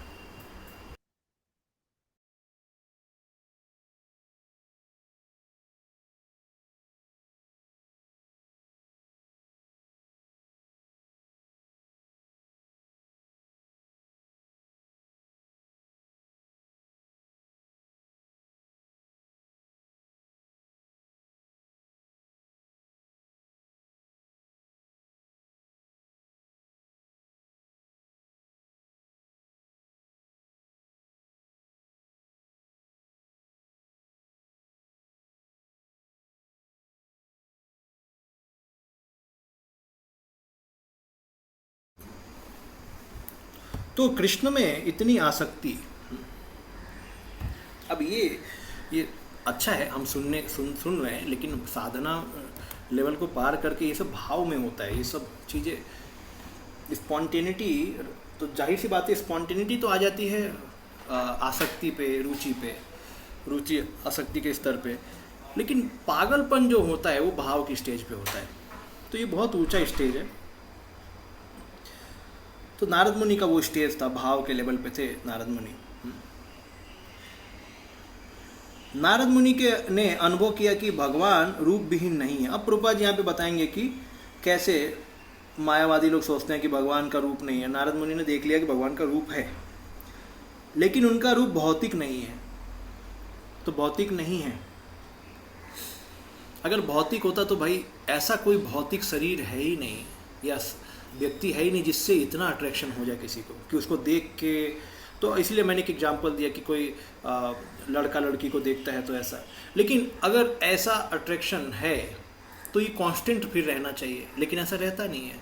ऐसा देखा गया कि लोग फिर इतने अगेंस्ट, देखिए संसार में क्योंकि काम वासना से सब कुछ प्रेरित है, तो जो व्यक्ति काम वासना से प्रेरित है और किसी के प्रति काम की वासना है, अगर वो व्यक्ति उसके काम को पूर्ण नहीं करेगा तो उसको मार भी सकता है वो, ये भी होता है। इसलिए लोग डाइवोर्स ले लेते हैं, लोग एक दूसरे को मार देते हैं, जैसे मैंने एग्जाम्पल भी दिया था। तो कभी कभी लोग बोलते हैं कि ये व्यक्ति मुझे बहुत प्रिय है, लेकिन आफ्टर सम टाइम क्या वो बोलते हैं ये मेरे को बिल्कुल प्रिय नहीं है, क्योंकि वो उसके काम वासना को पूर्ण नहीं कर रहा है। लेकिन प्रेम में क्या होता है, प्रेम में वो जब कोई किसी से प्रेम करता है तो वो टूट ही नहीं सकता है। प्रेम का मतलब कांस्टेंट, वो कभी टूट ही नहीं सकता। इसलिए प्रेम और भक्ति साथ में है। भगवान की भक्ति मतलब हम भगवान से कभी अलग हो ही नहीं सकते, चाहे भगवान हमको मारे पीटे प्रेम करे कुछ भी करे, ये प्रेम है। इसीलिए आप देख सकते हैं कि कभी कभी प्रभुपाद जी बताते भी है कि माता पिता का जो प्रेम होता है बच्चों से, खासकर छोटे बच्चों से भी, वो खास करके थोड़ा बहुत अनुभव दिलाता है आध्यात्मिक जगत का, क्योंकि वो बिना किसी स्वार्थ के उनसे प्रेम करते हैं। वो बोलते हैं कि तुम्हारा अच्छा होना चाहिए, भले हम कष्ट जाएंगे, हमें कष्ट होगा, लेकिन तुम्हारा अच्छा होना चाहिए। पति पत्नी का प्रेम भी स्वार्थ में रहता है, लेकिन माता और बेटे का प्रेम स्वार्थ में नहीं रहता है। हो सकता है आज के ज़माने में लोग स्वार्थी हो जाए, लेकिन फिर भी बताया गया कि माता या जो पिता अपने बच्चों से प्रेम करते हैं वो स्वार्थ उनका नहीं रहता है, खास करके जब बच्चे छोटे होते हैं। तो बड़े में थोड़ा बहुत स्वार्थ उसमें आ जाता है। तो प्रेम की अवस्था को समझाने के लिए बताया गया कि प्रेम ऐसा है कि उस व्यक्ति से आप कभी अलग हो ही नहीं सकते। जैसे धर्म का डेफिनेशन बताया गया है कि धर्म मतलब जिससे हम टिके हुए हैं, अस्तित्व। अग्नि का धर्म क्या है, उसकी उष्णता, उसका हीट और उसका लाइट, प्रकाश और उष्णता उसका धर्म है, उससे कभी अलग नहीं किया जा सकता। मतलब अगर अग्नि जल रहा है और उसमें प्रकाश नहीं दिख रहा है या गर्मी नहीं आ रही, मतलब वो अग्नि है ही नहीं। उसी तरीके से जीवात्मा अगर है और कृष्ण को प्रेम ना करे या भक्ति ना करे, मतलब जीवात्मा ही नहीं है वो। इसीलिए हम मरे हुए हैं अभी। जब ये आवरण हट जाएगा शरीर का, तो हमें समझ में कि हम वास्तव में जीवात्मा है। अरे हम तो प्रेम वाले ही लोग हैं, हम तो कभी भगवान से अलग हो ही नहीं सकते, क्योंकि हम हमेशा प्रेम करते, भगवान हमसे हमेशा प्रेम करते। ये अवस्था को कोई तोड़ नहीं सकता है। इसलिए कृष्ण भावना भावित होना नेचुरल है। तो नारद मुनि ने अनुभव किया कि भगवान रूप भी नहीं है, लेकिन उनका रूप हमारे भौतिक अनुभव के सभी रूपों से सर्वथा भिन्न होता है। हम जीवन भर इस भौतिक जगत में विभिन्न रूप देखते रहते हैं, लेकिन इनमें से किसी से भी ना तो मन की तुष्टि होती है, ना उनमें से एक भी हमारे मन की अशांति को दूर कर सकता है। भगवान के दिव्य रूप में यही विशेषता है, जिसने उस रूप को एक बार भी देखा है वो अन्य किसी वस्तु से तुष्ट नहीं हो पाता है। ये देखिए क्या मस्त चीज़ लिखा है प्रभुपाद ने कि जो भगवान के दिव्य रूप को एक बार दर्शन कर लेता है वो किसी भी चीज़ से तुष्ट नहीं हो सकता, वो हमेशा ढूंढता रहेगा। तो कौन है व्यक्ति जिसका इस पे नाम पड़ गया, ढूंढने वाला पर, हमेशा विष्णु को ढूंढने वाला, कौन है वो? शास्त्र में हम पढ़ा है ना नाम, परीक्षित महाराज। हाँ, परीक्षित हमेशा परीक्षा कर रहे हैं, ये भगवान है क्या, ये भगवान है क्या, ऐसा परीक्षा। तो एक बार रूप देख लिया तो अब कोई रूप से संतुष्टि ही नहीं हो रही है। भौतिक जगत का कोई भी रूप दृष्टा को तुष्ट नहीं कर सकता। तो हमें पता है ये सेम स्टोरी किसका, धनुर्दास साउथ इंडिया में, जब वो अपनी गर्लफ्रेंड को देख रहा था, भगवान रंगनाथ का उस समय विग्रह का प्रोसेसन चल रहा था, उनकी पालकी चल रही थी, तो और ये अपनी गर्लफ्रेंड की आंखें देख रहा था, कितनी सुंदर आंखें। तो सब लोग बोले थे अरे छी, भगवान का रथ जा रहा है, भगवान की पालकी जा रही है और तू अपनी गर्लफ्रेंड की केवल आंखें को देख रहा है। तो वो बोलता है अरे मैं क्या करूँ, इससे सुंदर आंखें मेरे को कोई दिखती नहीं है। तो बोलते ठीक है हम अपने गुरु को बताते। तो रामानुचार्य को बताया, रामानुचार्य ने बोला उसको बुलाओ, और रामानुचार्य ने बोला कि अगर मैं इससे सुंदर आंखें तुमको दिखा दूँ तो तुम क्या छोड़ दोगे? बोला हाँ मेरे को दिखाओ। तो फिर उन्होंने भगवान रंगनाथ से प्रार्थना किया कि भगवान इसे अपनी सुंदरता दिखाओ। भगवान रंगनाथ ने अपनी जब सुंदरता दिखाई धनुर्दास को, बस उसके बाद वो वहीं पे गिर गया, आंसू आने लगे आंखों में, और भगवान के इतने सुंदर स्वरूप को देख के एकदम निर्छावर हो गया, भगवान को सरेंडर कर दिया। ये है रूप देखने के बाद भगवान को सरेंडर हो गया वो। बस उन्हीं के साथ रहना, उन्हीं की सेवा करना, उन्हीं को पूजना, उन्हीं को सब कुछ समझना, ये समझना वो चालू हो गया। तो उसके बाद उसका कोई अट्रैक्शन नहीं रहा अपने गर्लफ्रेंड के साथ, बट फिर भी रामानुचार्य ने बोला ठीक है इसके साथ विवाह कर लो, लेकिन कोई अट्रैक्शन नहीं रहा। आगे भी स्टोरी हम सुनते हैं उसका, कोई अट्रैक्शन नहीं। तो यही बोला गया कि एक बार जब उस रूप को कोई देख ले तो उसका कोई भी रूप से तुष्टि नहीं हो सकता। भगवान रूप विहीन है या निराकार हैं, इसका यही अर्थ होता है कि उनका कोई भौतिक रूप नहीं होता है और वे किसी भौतिक व्यक्तित्व के समान नहीं होते। और रूपस्य, देखिए ये दो चीज वर्ड यूज हुआ है, रूप अरूप। भगवान का आध्यात्मिक रूप है और अरूप मतलब भौतिक रूप नहीं है। तो रूप और अरूप ये दोनों शब्द को यूज किया जाता है। रूप मतलब आध्यात्मिक और अरूप मतलब भौतिक रूप नहीं है उनका, ठीक है। आध्यात्मिक जीवों के रूप में भगवान के उस दिव्य रूप से संबंधित होने के कारण हम सभी जन्म जन्मांतर भगवान के उसी रूप को खोजते रहते हैं और भौतिक तुष्टि के अन्य किसी रूप से संतुष्ट नहीं हो पाते। नारद मुनि को इसकी झलक मिली थी, लेकिन उन्हें दोबारा न देख कर वे विकल हो उठे और उसे ढूंढने के लिए सहसा उठ खड़े हुए। हम जन्म जन्मांतर जिसकी खोज करते हैं वह नारद मुनि को मिल गया था, अतएव उनका अदृश्य होना निश्चित ही उनके लिए आघात पहुंचाने वाला था। तो जाहिर सी बात है, जिस भगवान की खोज व्यक्ति कर रहा है अलग अलग वस्तुओं में, अलग अलग इंसानों में, अलग अलग गतियों में, वो सब मिल चुका था नारद मुनि को, लेकिन वो फिर गायब हो गया। तो नारद मुनि एकदम पगला गए कि अभी क्या है, कहाँ से मेरे को वो मिलेंगे दोबारा।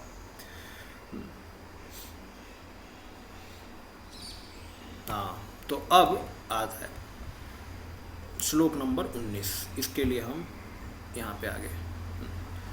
तो दिदुक्षु तद अहम भूय प्रणिधाय मनो हृदि वीक्षमानो अपि नापश्यम अवृत्तिप्त इवातुरः। पढ़िए। मैं श्री भगवान के उस दिव्य रूप को पुनः देखना चाहता था, लेकिन अपने हृदय में एकाग्र होकर उस रूप का दर्शन करने के संपूर्ण प्रयासों के बावजूद मैं उन्हें फिर से न देख सका।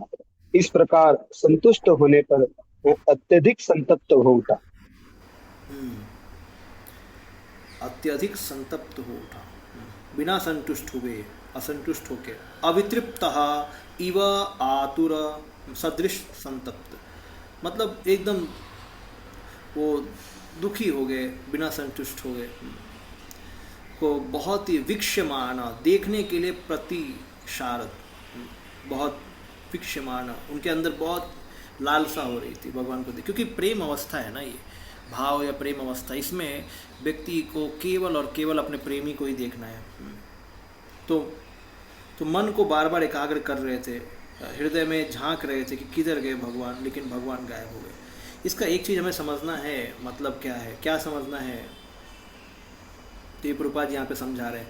सूर्य स्व इच्छा से उदय होता है और उसी तरह भगवान भी अपनी अहेतुक कृपावश ही उपस्थित होते हैं। ये बहुत इम्पोर्टेंट है, ठीक है। तो हम मांग नहीं कर सकते भगवान से कि आप हमारी दृष्टि के समक्ष उपस्थित हो जाएं, ठीक वैसे ही जैसे सूर्य से हम मांग नहीं कर सकते। मनुष्य को चाहिए कि उपयुक्त अवसर की प्रतीक्षा करे और भगवान की भक्तिमय सेवा के लिए वह नियत कर्म करता रहे। नारद मुनि ने सोचा कि वे भगवान को पुनः उसी यांत्रिक विधि से देख सकेंगे जिससे वे प्रथम प्रयास में सफल हुए, लेकिन अत्यंत प्रयत्न करने के बाद भी दूसरा प्रयास सफल नहीं हो पाया। भगवान समस्त प्रकार के बंधनों से मुक्त है, वे केवल अनन्य भक्ति के बंधन से ही बांधे जा सकते हैं।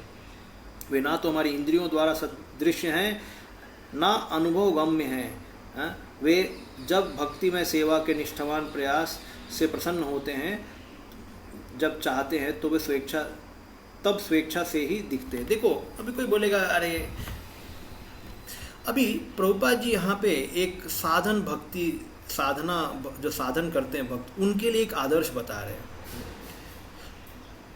देखिए, जो व्यक्ति ऑलरेडी उस स्टेज पे है, भाव पे, उसको भाव या प्रेम पे, उसे भगवान तो दिखेंगे ही दिखेंगे।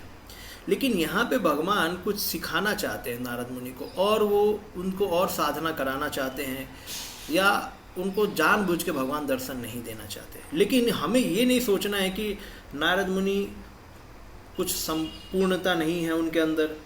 तो अभी भगवान बोलेंगे कि आगे कि आप में क्या थोड़ा प्रॉब्लम है, लेकिन वो थोड़ा दिखाने के लिए वास्तव में प्रॉब्लम उनमें है नहीं कुछ, नारद मुनि में, क्योंकि भाव स्तर पे ऑलरेडी पहुंच चुके हैं नारद मुनि। पहले हमने देखा कि भाव स्तर पे पहुंच चुके हैं और उनकी इंद्रियां पूरी रूप से शुद्ध हो चुकी है। लेकिन ये तत्व तो समझना जरूरी है कि भगवान अपनी इच्छा से ही प्रस्तुत होते हैं।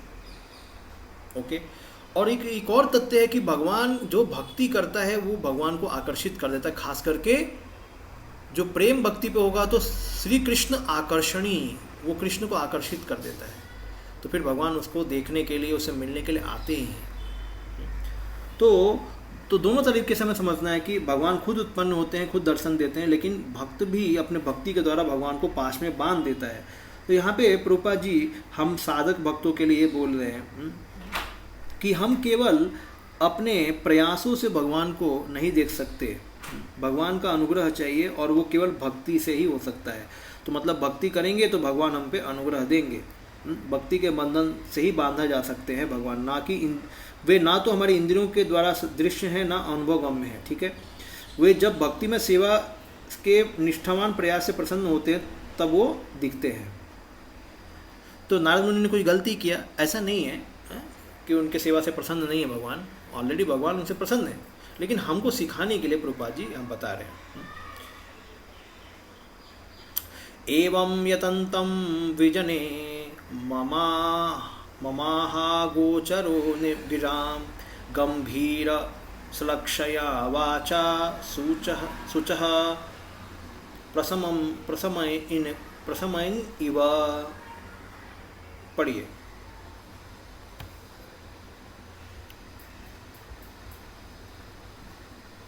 कौन पढ़ने वाला? वह एकांत स्थान में मेरे प्रयासों को देखकर समस्त लौकिक वर्णन से परे भगवान ने मेरी शोक को दूर करने के लिए अत्यंत गंभीर तथा सुखद वाणी में मुझसे कहा। हरे कृष्ण। तो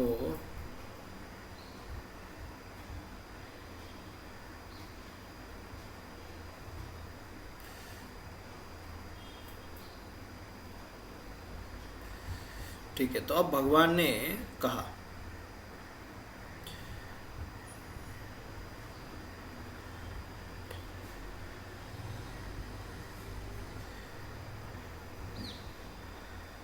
तो भगवान उनको गाइड कर रहे हैं। जनरली हम लोग भक्तों से पूछते हैं ऐसा क्यों हो रहा है मेरे जीवन में, तो खास करके ऐसे प्रेमी भक्तों को भगवान डायरेक्टली गाइड करते हैं। तो इसलिए भगवान खुद ही बोल रहे हैं, ऐसा नहीं किसी से बुलवा रहे हैं। एवं यतंतम बिजने, मैंने यतन किया। देखो मनुष्य के जीवन में तो यतन करना ही है सब कुछ, है ना। हम तो भगवान नहीं हैं, हम तो सेवक है। सेवक तो सेवा ही करता है ना। सेवा से भगवान प्रसन्न होंगे तो दर्शन देंगे, नहीं होंगे प्रसन्न तो हम सेवा करते रहेंगे। हमारा तो वही लक्ष्य है। तो हम दर्शन पे ज़्यादा भरोसा नहीं करते। इसलिए भक्ति सिद्धांत सरस्वती महाराज क्या बोलते थे, don't try to see Krishna, try to serve Krishna in such a way that Krishna would like to see you. इसका मतलब come to that stage where your service attracts Krishna, not that you always want to see Krishna. Service should be so nice, भगवान की सेवा अच्छे से करो। तो lord is beyond the description. तो गिराम अगोचर, तो विश्वनाथ ठाकुर बोलते हैं इसमें, जैसे यहाँ पे बोला गया है कि एवं यतंतम विजने माम आह अगोचर, माम आह अगोचर। तो श्रुति में आता है वर्ड यतो वाचो निवर्तन्ते।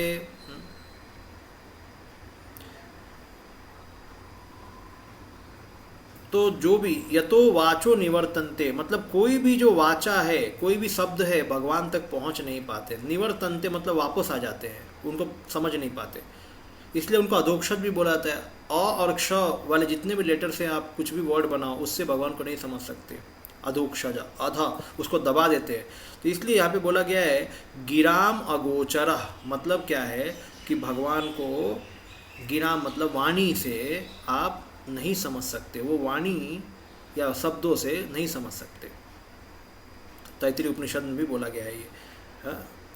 The lord who cannot be approach by the words spoke to me. अब देखो भगवान जिनको आप शब्दों के द्वारा नहीं समझ सकते, नहीं पहुंच सकते, वो मुझको बोले। तो नारद मुनि को बहुत ही मधुर लगा भगवान का जो भगवान ने बोला, क्योंकि नारद मुनि के पास भक्ति है और उन्होंने वैधि साधना भक्ति किया, गुरु से सुना, धीरे धीरे उनका भक्ति डेवलप हुआ। He had realisation of the sweetness of the lord's fragrance, beauty and speech in his present body. The complete experience with all other types of sweetness, touch, taste, would be experienced in the future in his spiritual body, Siddha Deha. By this, his sweet words, the Lord removed all the types of lamentation and suffering which he had arisen by not seeing him. The word eva is used because his love is longing caused by separation and had not been fully satisfied. तो अभी भगवान जैसे नारद मुनि पिछले श्लोक में क्या बोल रहे हैं कि इवातुर वितृप्त, मैं बिना संतुष्ट हुए एकदम संतप्त हो गया, मतलब संतप्त हो उठा, एकदम एजिटेट हो गया मेरा मन, बहुत दुख हो गया, जैसा बहुत दुखी हो गया मैं, भगवान का रूप नहीं देखा, मैंने बहुत प्रयास किया। तो अब नारद मुनि जैसे भक्त के दुख को दूर करने के लिए भगवान ऐसे मधुर शब्द बोल रहे हैं। तो नारद मुनि का जितना भी दुख था, उनकी इंद्रियां, अभी इंद्रियों को वस्तु नहीं मिल रही है ना, पहले इंद्रियां भाग रही थी भगवान को देखने के लिए, अभी नहीं मिला, तो उस सारी इंद्रियों के दुख को भगवान ने दूर कर दिया, ये बताया गया, सेटिस्फाई कर दिया। तो प्रभुपाद जी क्या बोल रहे हैं? प्रभुपाद जी बोल रहे हैं कि वेदों में कहा गया कि भगवान लौकिक वाणी या बुद्धि से के परे हैं, वे तो भी अपनी अहेतु की कृपा होने पर मनुष्य को उनके सुनने तथा उनका कीर्तन करने के लिए उपयुक्त इंद्रियां प्राप्त होती है। यही भगवान की अकाल्पनिक शक्ति है, जिस पर यह कृपा प्रदान की जाती है वह उनको सुन सकता है। तो देखो भगवान को तो अपनी वाणियों से हम नहीं समझ सकते, मतलब हम क्या डिस्क्राइब करेंगे भगवान को, लेकिन बताया कि उनके अहेतु की कृपा होने पर मनुष्य को उनके सुनने तथा उनका कीर्तन करने के लिए इंद्रियां पर्याप्त होती है। यानी भगवान को हम सुन सकते हैं क्या? नहीं सुन सकते। भगवान बोल रहे हैं, सुनने वाला कौन है? लेकिन भगवान की कृपा से आप इन इंद्रियों के द्वारा सुन सकते हो, उनकी कृपा से। जिस पर ये कृपा प्रदान करते हैं वो सुन सकता है। नारद मुनि से भगवान अतीव प्रसन्न थे, अतएव उन्हें वो शक्ति प्राप्त हो सकी कि वो भगवान की वाणी सुन सके। लेकिन वैदिक भक्ति की दीक्षा के प्रारंभिक अवस्था में उनका स्पर्श पाकर उनकी अनुभूति करना अन्य लोगों के लिए संभव नहीं है। देखो साफ साफ बोला गया, लेकिन वैदिक भक्ति की दीक्षा की प्रारंभिक अवस्था में, यानी वैदिक भक्ति वालों के लिए पॉसिबल नहीं है। ठीक है ना? क्या पॉसिबल नहीं है? भगवान की वाणी सुनना पॉसिबल नहीं है। इसलिए कोई ऐसा नहीं बोलना चाहिए मुझे कल कृष्ण के वाणी फ्लूट सुनाई दिया। क्लियरली मेंशन्ड है, वैदिक भक्ति वालों को अलाउड नहीं है। वैदिक भक्ति की दीक्षा की प्रारंभिक अवस्था में, बाद में बोल सकते, बाद में, प्रारंभिक में नहीं, ऐसा अनुभूति करना मुश्किल है। भगवान बोल रहे और हमको सुनाई दे देगा, हमको नहीं सुनाई देगा। इसलिए हमारे को गुरु बोलते हैं, क्योंकि हमको सुनाई नहीं देता है। यह तो नारद के लिए विशेष वरदान था। जब उन्होंने भगवान की सुखद वाणी सुनी तो वियोग की अनुभूति कुछ कुछ दूर हो गई। ईश्वर से प्रेम करने वाला भक्त निरंतर उनके वियोग की व्यथा का अनुभव करता रहता है, अतएव वह नित्य ही दिव्य आनंद में डूबा रहता है। तो अब भगवान बोलेंगे,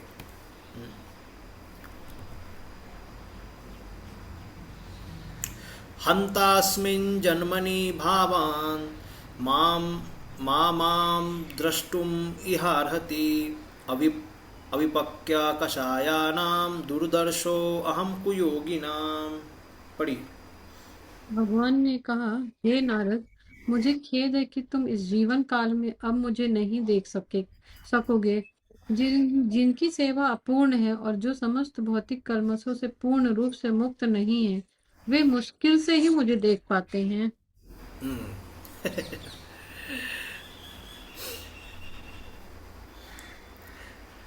अभी उद्धव जी जाके बोलते हैं गोपियों को, आप लोग क्यों रो रहे हो? अरे कृष्ण परमात्मा के रूप में हर जगह है।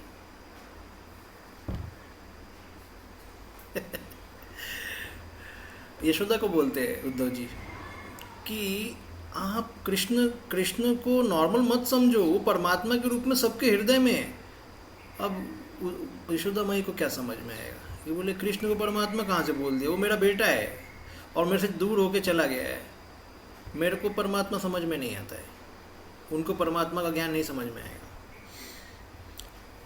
यहाँ पे भगवान वैदी भक्तों के लिए शिक्षा दे रहे हैं। जैसे प्रभुपाद जी ऊपर बोलते हैं कि वैदी अवस्था में ये सब चीज़ें नहीं होती हैं, है? तो भगवान नारद मुनि के लिए नहीं बोल रहे। नारद मुनि ने भगवान का दर्शन किया, मतलब शुद्ध है, ठीक है। आगे तो वैदी भक्तों के लिए भगवान ये बताना चाहते हैं और इनके अंदर उत्कंठा भी उत्पन्न करना चाहते हैं कि क्योंकि भगवान अपने भक्तों को, देखिए, विरह होने से भक्त भी चाहता है भगवान का दर्शन करना और भगवान भी चाहते हैं भक्त का, तो उस भक्ति के उच्च स्तर पे वो और पहुंचता है वो विरह कर करके। तो भगवान उत्कंठा भी बढ़ाना चाहते हैं और हमको भी सिखाना चाहते हैं, इसलिए भगवान बोलते हैं। तो भगवान जैसे गोपियों को भी काफ़ी आदेश देते हैं कि आपको अपने फैमिली का पालन करना चाहिए, हैं। जैसे भगवान ने जब बांसुरी बजाया, हैं, सारी गोपियाँ चली गई रासलीला करने के लिए, तो फिर भगवान बोलते हैं आपको ऐसा नहीं करना चाहिए, आपको घर वापस जाना चाहिए, आपको अपना पत्नी धर्म, माँ धर्म पूरा पालन करना चाहिए, अच्छा नहीं है। अब अभी किसके लिए सिखा रहे भगवान? क्या गोपी के लिए सिखा रहे क्या?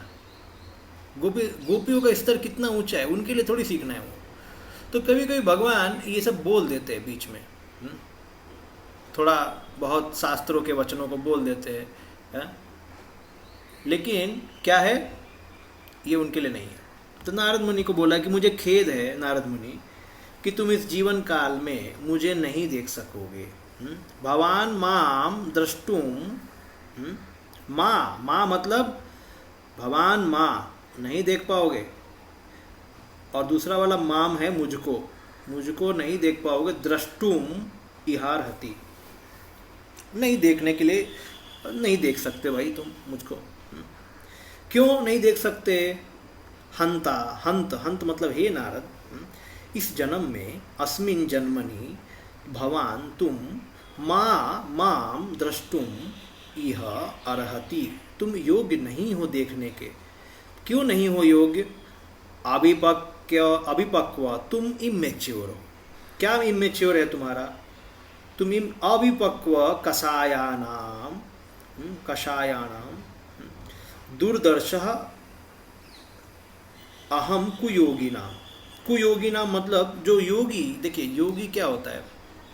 योगी अपनी साधना के द्वारा परफेक्ट होता है ना। योगा रुरुक्ष, योगा आरूढ़, तो योगा आरूढ़ अवस्था होती है जिसमें भगवान का ध्यान होता है। ये लोग आजकल योगी लोग योगा रुरुक्ष भी नहीं कर पाते, चाय भी नहीं छोड़ पाते वो लोग, हैं, चाय तक नहीं छोड़ पाते, और फिर बोलते हैं प्रत्याहार करेंगे, प्राणायाम प्रत्याहार। अरे और प्राणायाम प्रत्याहार करके कोई क्या फ़ायदा जब तक तुम ध्यान पे ना जाओ। ध्यान पे गया मतलब योगा आरूढ़ स्टेज, और उस पे जाके भगवान का कुछ हो सकता, मतलब वो व्यक्ति का कुछ आत्मा के स्तर पे जाने का कुछ चांसेस हो सकता है। ये योगा रुरुक्ष स्टेज पे जाके तो बस इंद्रियां थोड़ा बहुत संयम होती हैं और मन थोड़ा संयम होता है, लेकिन मेन तो है आप ध्यान धारणा में जाओ। तो यहाँ पे बोला गया कुयोगिना मतलब आपका सेवा कंप्लीट नहीं है नारद मुनि, उतना परफेक्शन नहीं है। और अभिपक्व कषायाना मतलब इमेच्योर हो अभी थोड़ा तुम, अभी तुम इमेच्योर मतलब क्या है? तुम्हारे अंदर थोड़ी गड़बड़ी है, ट्रेनिंग बराबर नहीं हुआ है तुम्हारा, है? थोड़ा कलमश रह गया तुम्हारे अंदर। देखो ये सुन के भी थोड़ा लग रहा है ना आपको, सुन के क्या लग रहा है? सुन के लग रहा है ना कि थोड़ा बहुत भगवान खींच रहे हैं, है कि नहीं? लग रहा है कि नहीं? सुन के लग रहा है ना कि भगवान ऐसी थोड़ा कोई इतना पर्टिकुलर कुछ दिए नहीं। अभी कलमश क्या रहेगा? वो भाव प्रेम तक पहुंच गया भक्त, उसमें कलमश क्या रहेगा? तो भगवान बोलते कि देख, अब देखो आगे मान लो गुरु आपको आके बोलेंगे तुम तो थोड़ा सेवा थोड़ा और कर लो, तो आपको क्या समझ में आएगा? जैसे मान लो आप गुरु महाराज से मिलना चाहते हो, और आप उनके लिए कुछ बना के लाए हो, तो गुरु महाराज ने आपने कुछ मान लो गाजर का हलवा बनाया है और गुरु महाराज को दे दिया, गुरु महाराज ने ले लिया और बोला बहुत अच्छा है, तो अब फिर आप बोलोगे कि गुरु महाराज आप थोड़ा हमारे घर पे आइए ना, तो गुरु महाराज बोलेंगे थोड़ा और सेवा कर लो, थोड़ा और सेवा करो, फिर हम देखते हैं कभी, हैं, थोड़ा और सेवा में लग जाओ, भक्तों की सेवा करो, ये सब। तो अभी गुरु महाराज अभी उसको पता नहीं है क्या कि वो सेवा नहीं कर रहा है, क्या भक्तों की कर रहा है, लेकिन गुरु महाराज क्यों बोल रहे हैं? वो इसलिए बोल रहे हैं उत्कंठा बताने और दूसरों को भी सिखाने के लिए।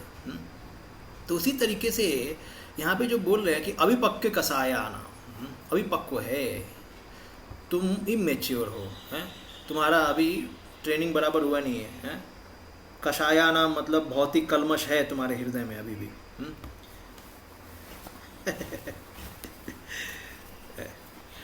दूरदर्शो, और मैं ऐसे लोगों के द्वारा देखा नहीं जाता हूँ, बहुत मुश्किल से देख पाते हैं। ये देखो भगवान नारद प्रेमी भक्त है बाबा, प्रेम से भगवान को देखा है, तो भगवान भी एकदम उनको थोड़ा टॉन्च दे रहे हैं। ये भगवान का थोड़ा काम ऐसा रहता है, टॉन्च देने वाला। कुयोगी नाम मतलब सेवा इनकम्प्लीट है, सेवा इनकम्प्लीट है। और अभी पक्का कसायना मतलब हार्ट क्लीन नहीं है, heart is not fully clean. चलो हार्ट क्लीन करो, चेतो दर्पणम अर्जनम, और सेवा करो, बाद में दर्शन मिलेगा। ऐसा भगवत गीता में भगवान ने अत्यंत शुद्ध सर्वोपरि तथा परम सत्य के रूप में वर्णित, भगवत गीता में भगवान को अत्यंत शुद्ध सर्वोपरि तथा परम सत्य के रूप में वर्णित किया गया है। उनके व्यक्तित्व में भौतिकता लेश मात्र भी नहीं रहता, अतएव जिस व्यक्ति में रंच मात्र भौतिक अनुराग रहता है वह उन तक पहुंच नहीं सकता। क्या चीज बताया गया? भगवान अब प्रभुपाद जी यहाँ पे हमको सिखा रहे हैं कि जिसके अंदर देखिए भगवान के अस्तित्व में कोई भी माया तो छू ही नहीं सकती, माया का तो अधिकार ही नहीं है भगवान को छूने का, वो छू ही नहीं सकती है। तो उनके अंदर भौतिकता का लेश मात्र भी नहीं है, काम क्रोध लोभ और कुछ भी इम्परफेक्शन भौतिकता का कुछ हो ही नहीं सकता है। तो जिस व्यक्ति में भौतिक अनुराग है मतलब भगवान उसको नहीं मिलेंगे, क्योंकि उसके अंदर भौतिक चीज है। भक्ति में सेवा का शुभारंभ तब होता है जब मनुष्य कम से कम 2 भौतिक गुणों से मुक्त हो जाता है। अब देखो क्या बोला गया है, भक्ति में सेवा का आरंभ कब होता है? जब तदा रजस्तमो भावा काम लोभादयश्चे, काम लोभादय रजस्तमो भावा। और ये कब आता है श्लोक? उससे पहले क्या है?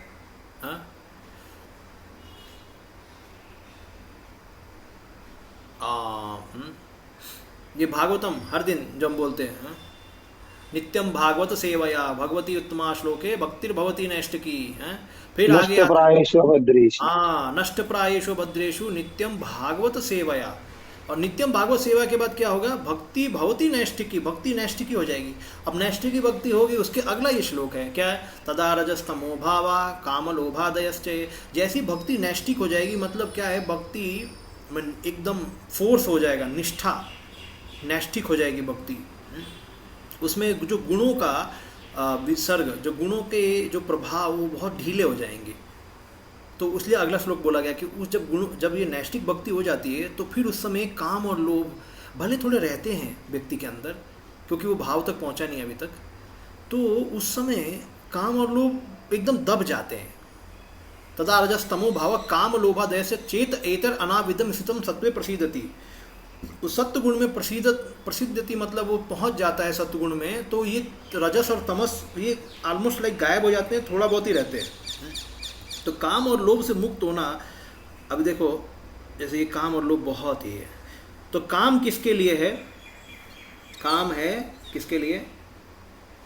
काम आता है स्त्री पुरुष के लिए खास करके, हैं? ये क्या है, इंद्रिय तृप्ति के लिए, स्त्री पुरुष के लिए, ये व्यक्ति के लिए बोलो, ठीक है, एक व्यक्ति के प्रति अट्रैक्शन। और लोभ क्या होता है, ये चीज़ों के प्रति अट्रैक्शन। तो संसार में तो दो ही चीज़ है, एक व्यक्ति एक समान है ना। तो काम और लोभ, चीज़ों के प्रति आकर्षण या व्यक्ति के प्रति आकर्षण, ये दोनों से जो कोई मुक्त हो जाएगा तब जाके उसकी सेवा चालू होती है। अभी आपको लगता है क्या नारद मुनि क्या काम लोभ है क्या नारद मुनि में? नारद मुनि में तो नहीं है, हमको सिखाने के लिए बोल रहे हैं। कहने का तात्पर्य कि मनुष्य को इंद्र तृष्टि की इच्छाओं और इंद्र तृप्ति की तृष्णा से मुक्त हो जाना चाहिए। प्रकृति का संतुलित गुण सत्गुण है। तो संतुलित गुण क्या है, मतलब इसका कि कोई बैलेंस रखना चाहता है लाइफ में तो उसके कौन से गुण होने चाहिए, सत्गुण। और समस्त भौतिक कल्मश से मुक्त होने के लिए उसे सत्गुण से भी ऊपर उठना होता है। लेकिन भौतिक कल्मश सत्गुण में भी रहते हैं, ऐसा नहीं कि वो बैलेंस रह जाएगा, लेकिन उसमें भी सत्गुण में भी प्रॉब्लम है। किसी एकांत वन में जाकर भगवान का दर्शन की खोज करना सत्गुण में आता है। मनुष्य आध्यात्मिक सिद्धि के लिए वन में जा सकता है, किंतु इसका अर्थ यह नहीं है कि उसे वहाँ भगवान का साक्षात दर्शन ही हो जाए। मनुष्य को समस्त भौतिक आसक्ति से रहित होना चाहिए और अध्यात्म के धरातल पर स्थित होना चाहिए। कई लोग बोलते हैं जंगल में जाएंगे तो भगवान मिलेंगे, प्रभुपाद बोलते जंगल में भगवान नहीं मिलेंगे, क्योंकि अगर व्यक्ति में सत्गुण नहीं है तो वो जंगल में जाकर कोई फायदा नहीं है। मनुष्य को समस्त भौतिक आसक्ति से रहित होना चाहिए और आध्यात्म के धरातल पर स्थित होना चाहिए, तभी उसे भगवान का सानिध्य प्राप्त हो सकता है। तो भगवान का सानिध्य बहुत ही विरला है। यहाँ पे बताया गया है कि उसे क्या होना चाहिए, भौतिक आसक्तियों से रहित होना चाहिए। मतलब यही काम और लोभ खास करके, क्योंकि सेवा, देखो सेवा, भक्ति में सेवा का आरंभ यहाँ बोला गया है ना, तब होता जब, तो कोई बोलेगा प्रभु जी मैं सेवा तो कर रहा हूँ ना, क्यों नहीं भगवान मिल रहे मुझे? तो सेवा हो रहा है क्या? सेवा हो रहा है? नहीं हो रहा है। तो सेवा सत्गुण में होता है, ठीक है, इसका मतलब यही है। और खास करके ठीक है, सत्गुण से चालू होता है, ऐसा बोलो, सत्गुण से चालू होता है, लिखो सत्गुण से, क्योंकि वो भी कलमश है उसमें, सत्गुण से चालू होता है। अभी कोई बोलेगा हम तो मंगल आरती आते नहीं, हम तो सुबह कुछ करते नहीं हैं, माला भी हम कभी कभी जप लेते हैं, तो फिर सेवा हम तो बस डोनेशन देते हैं भगवान को, तो क्या सेवा हुआ? वो सेवा नहीं हुआ। यहाँ बोला गया ना, किस सेवा जिससे भगवान आकर्षित हो सकते हैं या कुछ संभावना हो सकती है दर्शन के, सतगुण में सेवा। मतलब व्यक्ति को सुबह उठ के नाम जपन और ये सब आरती अटेंड करना जरूरी है एक्चुअली, क्योंकि उससे हमारा सतगुण डेवलप होता है और हमारा मन स्थिर होता है। इसलिए यहाँ बोला गया है संतुलित है, संतुलन आता है मन पे। जैसे मैंने स्टोरी सुनाया वो ये लोहे गांव वाला, वो मन संतुलित नहीं, ये लोग कभी उठते नहीं है, रात को सोते हैं 2 बजे, सुबह उठते हैं 10 बजे, तो ये लोग का मन कभी संतुलित हो ही नहीं सकता। ये केवल काम वास्तव में काम करने वाले हैं। तो इसलिए तो यहाँ पे प्रभुपाद जी बताते, तो सेवा इसमें, तो ये सेवा से भगवान कुछ हो सकता है, ठीक है, ये कहने का मतलब। अब आगे तो मनुष्य को सभी, अभी प्रभुपाद जी बोलते हैं कि मनुष्य को समस्त भौतिक कल्मश आसक्ति से रहित होना चाहिए। मतलब उसको सत्गुण से भी ऊपर जाना पड़ेगा, तब जाके उसे भगवान का सानिध्य प्राप्त होगा। तो इसलिए सेवा चालू हो सकता है, लेकिन भगवान का जो संग है, का संग कब मिलेगा? शुद्ध सत्व में मिलेगा, शुद्ध सत्व में मिलेगा, जंगल में जाने से नहीं मिलेगा। जंगल में कोई शुद्ध सत्व वाला व्यक्ति गया तो मिलेगा, ठीक है। आगे, अतएव सर्वोत्तम विधि है कि मनुष्य वहां जाकर रहे जहां भगवान दिव्य रूप की पूजा की जाती है, यानी मंदिरों में रहे, जंगल में जाके नहीं, मंदिरों में जाके रहे, वो ज़्यादा अच्छा है। भगवान के मंदिर का दिव्य स्थान होता है, जबकि वन भौतिक दृष्टि से उत्तम निवास है। तो भौतिक दृष्टि से उत्तम निवास क्या है? वन, ठीक है। लेकिन आध्यात्मिक दृष्टि से अच्छा निवास क्या है? मंदिर। दिव्य स्थान है।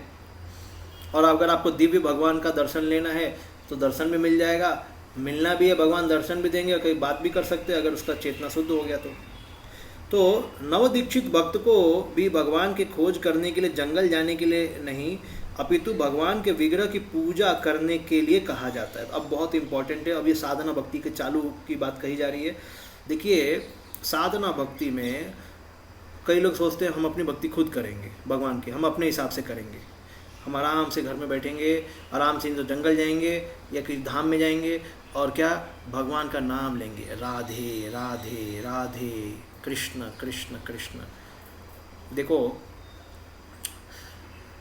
भगवान को एक चीप वस्तु नहीं समझना है और गुरु को भी चीप वस्तु नहीं समझना है। गुरु भगवान की दोनों की एक पार्टी होती है, वो दोनों ही डिसाइड करते हैं कैसे हम एक दूसरे के लिए काम करेंगे।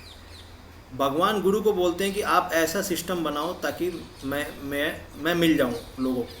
तो इसलिए गुरु और आचार्य को पता है भगवान को कैसे मिलाना है जीवात्माओं को, ठीक है। तो अभी कोई व्यक्ति गुरु को नहीं करेगा, अपने मन से काम करेगा, तो फिर उसको भगवान कैसे मिलेंगे? वो तो फिर अपने मन के ऊपर ही घूम रहा है, वो रजस और तमस में घूमता रहेगा, सेवा करेगा बस बोलेगा, बट वो तमोगुण रजोगुण में अभी पड़ा हुआ है।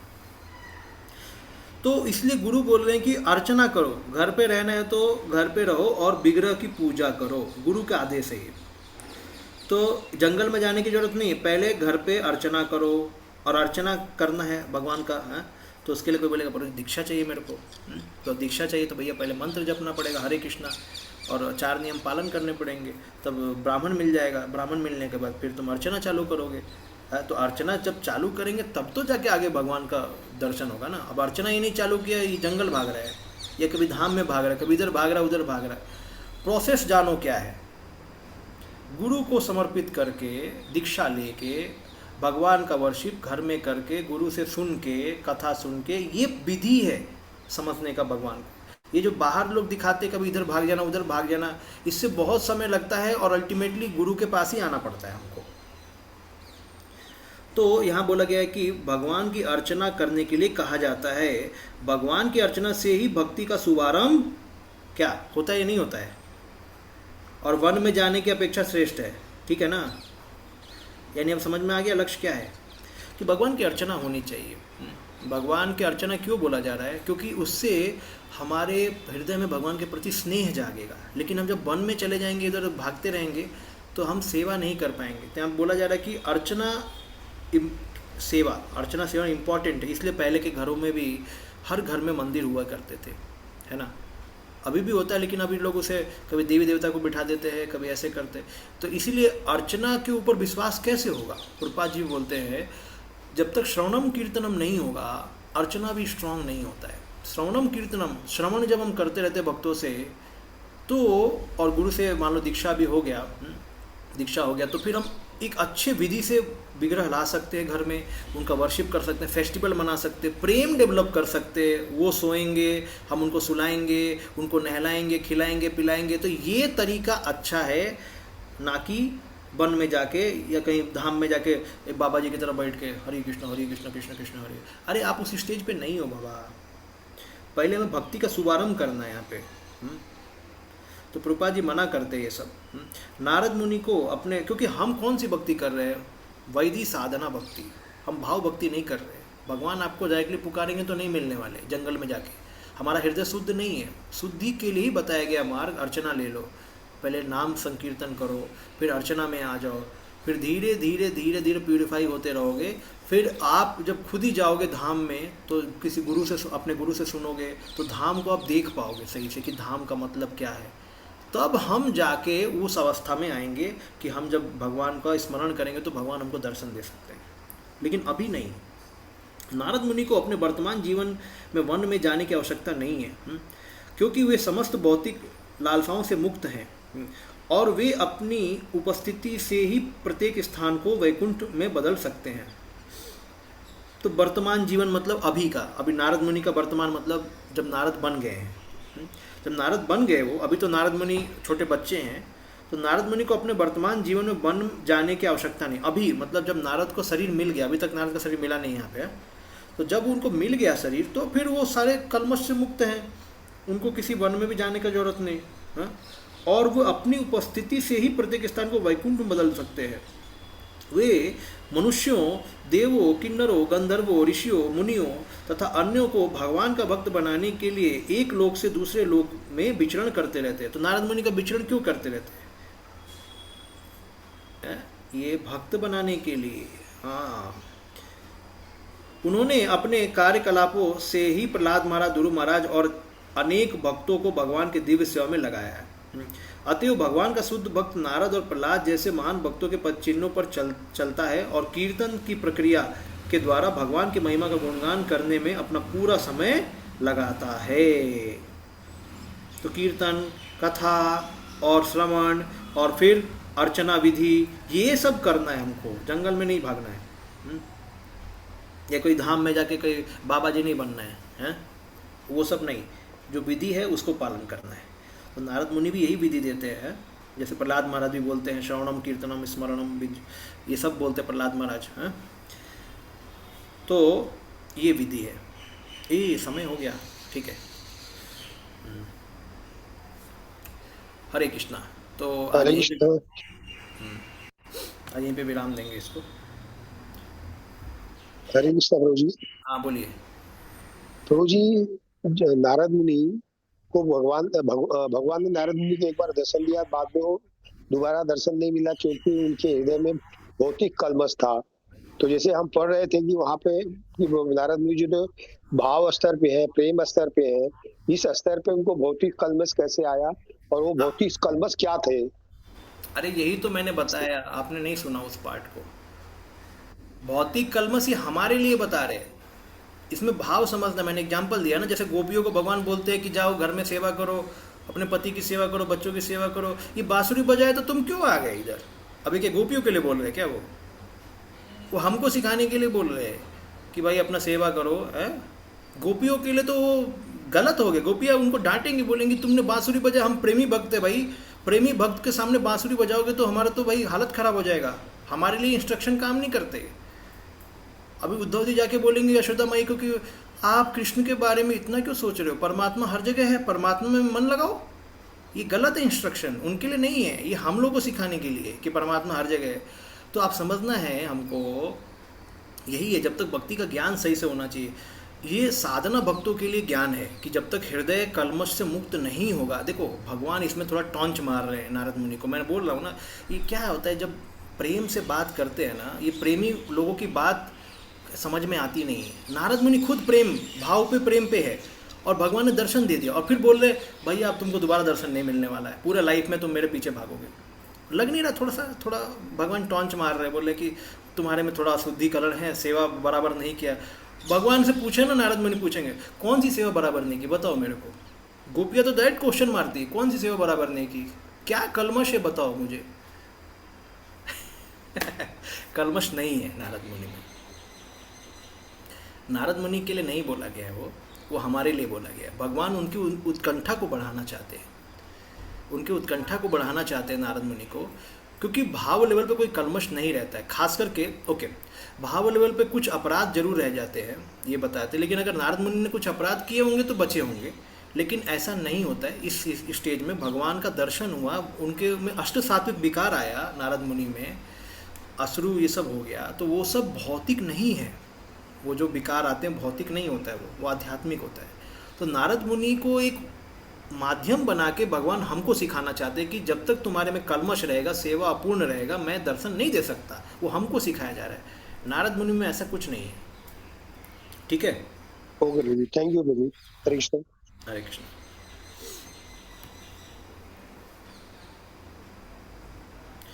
ओके, तो ये साधना भक्ति का स्तर और भाव और प्रेम का थोड़ा ठीक से समझना चाहिए, तभी हम इस चीज़ों को समझ पाएंगे कि कौन सी चीज़। प्रभुपाद जी जो मैंने भी बताया, ये साधना भक्ति के लिए लिख रहे हैं।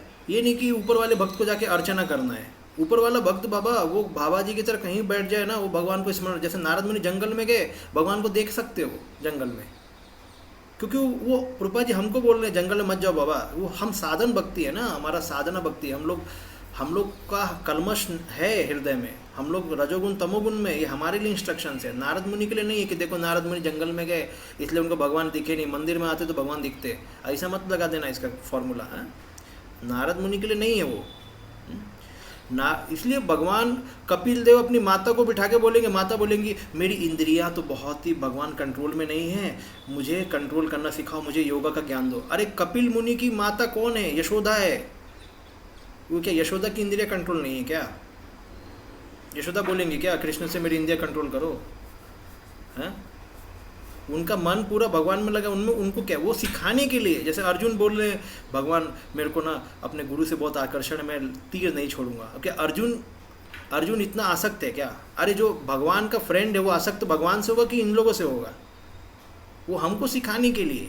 इसलिए ये चीज़ों को समझना, ये प्रेमी भक्त लोग ये जब बात करते हैं एक दूसरे में तो वो हम साधना भक्तों को सिखाने के लिए होता है, वो उनके में कोई प्रॉब्लम नहीं होता है। They are fully loving each other. हाँ, क्योंकि वो एक समय में आप देखोगे, एक समय में वो ऐसे मोह में रहते हैं, दूसरे समय में मोह से बाहर ड्रामा करके तो ऐसा है, तो उनका ड्रामा रहता है। अभी देखो तो कभी कभी शुद्ध भक्त भी साधना प्रैक्टिस करके दिखाते हैं। अब नारद मुनि, आपको ये समझना चाहिए, नारद जो मुनि है इस अवस्था में जो हम पढ़ रहे हैं, इसमें नारद मुनि का ऑलरेडी भाव लेवल आ चुका है। अब उनको पीछे ले जाने की ज़रूरत नहीं है, उनको ये सब इंस्ट्रक्शन काम के नहीं है उनके लिए कि आपके अंदर कलमश है, आपका सेवा पूरा नहीं है, ये सब उनके लिए नहीं है, ये हमारे लिए है इंस्ट्रक्शन। ठीक है, ऐसा विश्वनाथ ठाकुर भी बोलते हैं। ओके, हरे कृष्णा। अभी मेरा दूसरा क्लास है, मैं अभी निकलता हूँ। श्रील प्रभुपाद की जय। जय। श्रीमद् थैंक यू भागवतम हरे महापुराण की जय। जय हरे कृष्ण। हरे हरे कृष्ण। कृष्ण। हरे कृष्ण प्रणाम। हरे कृष्ण। दंडवत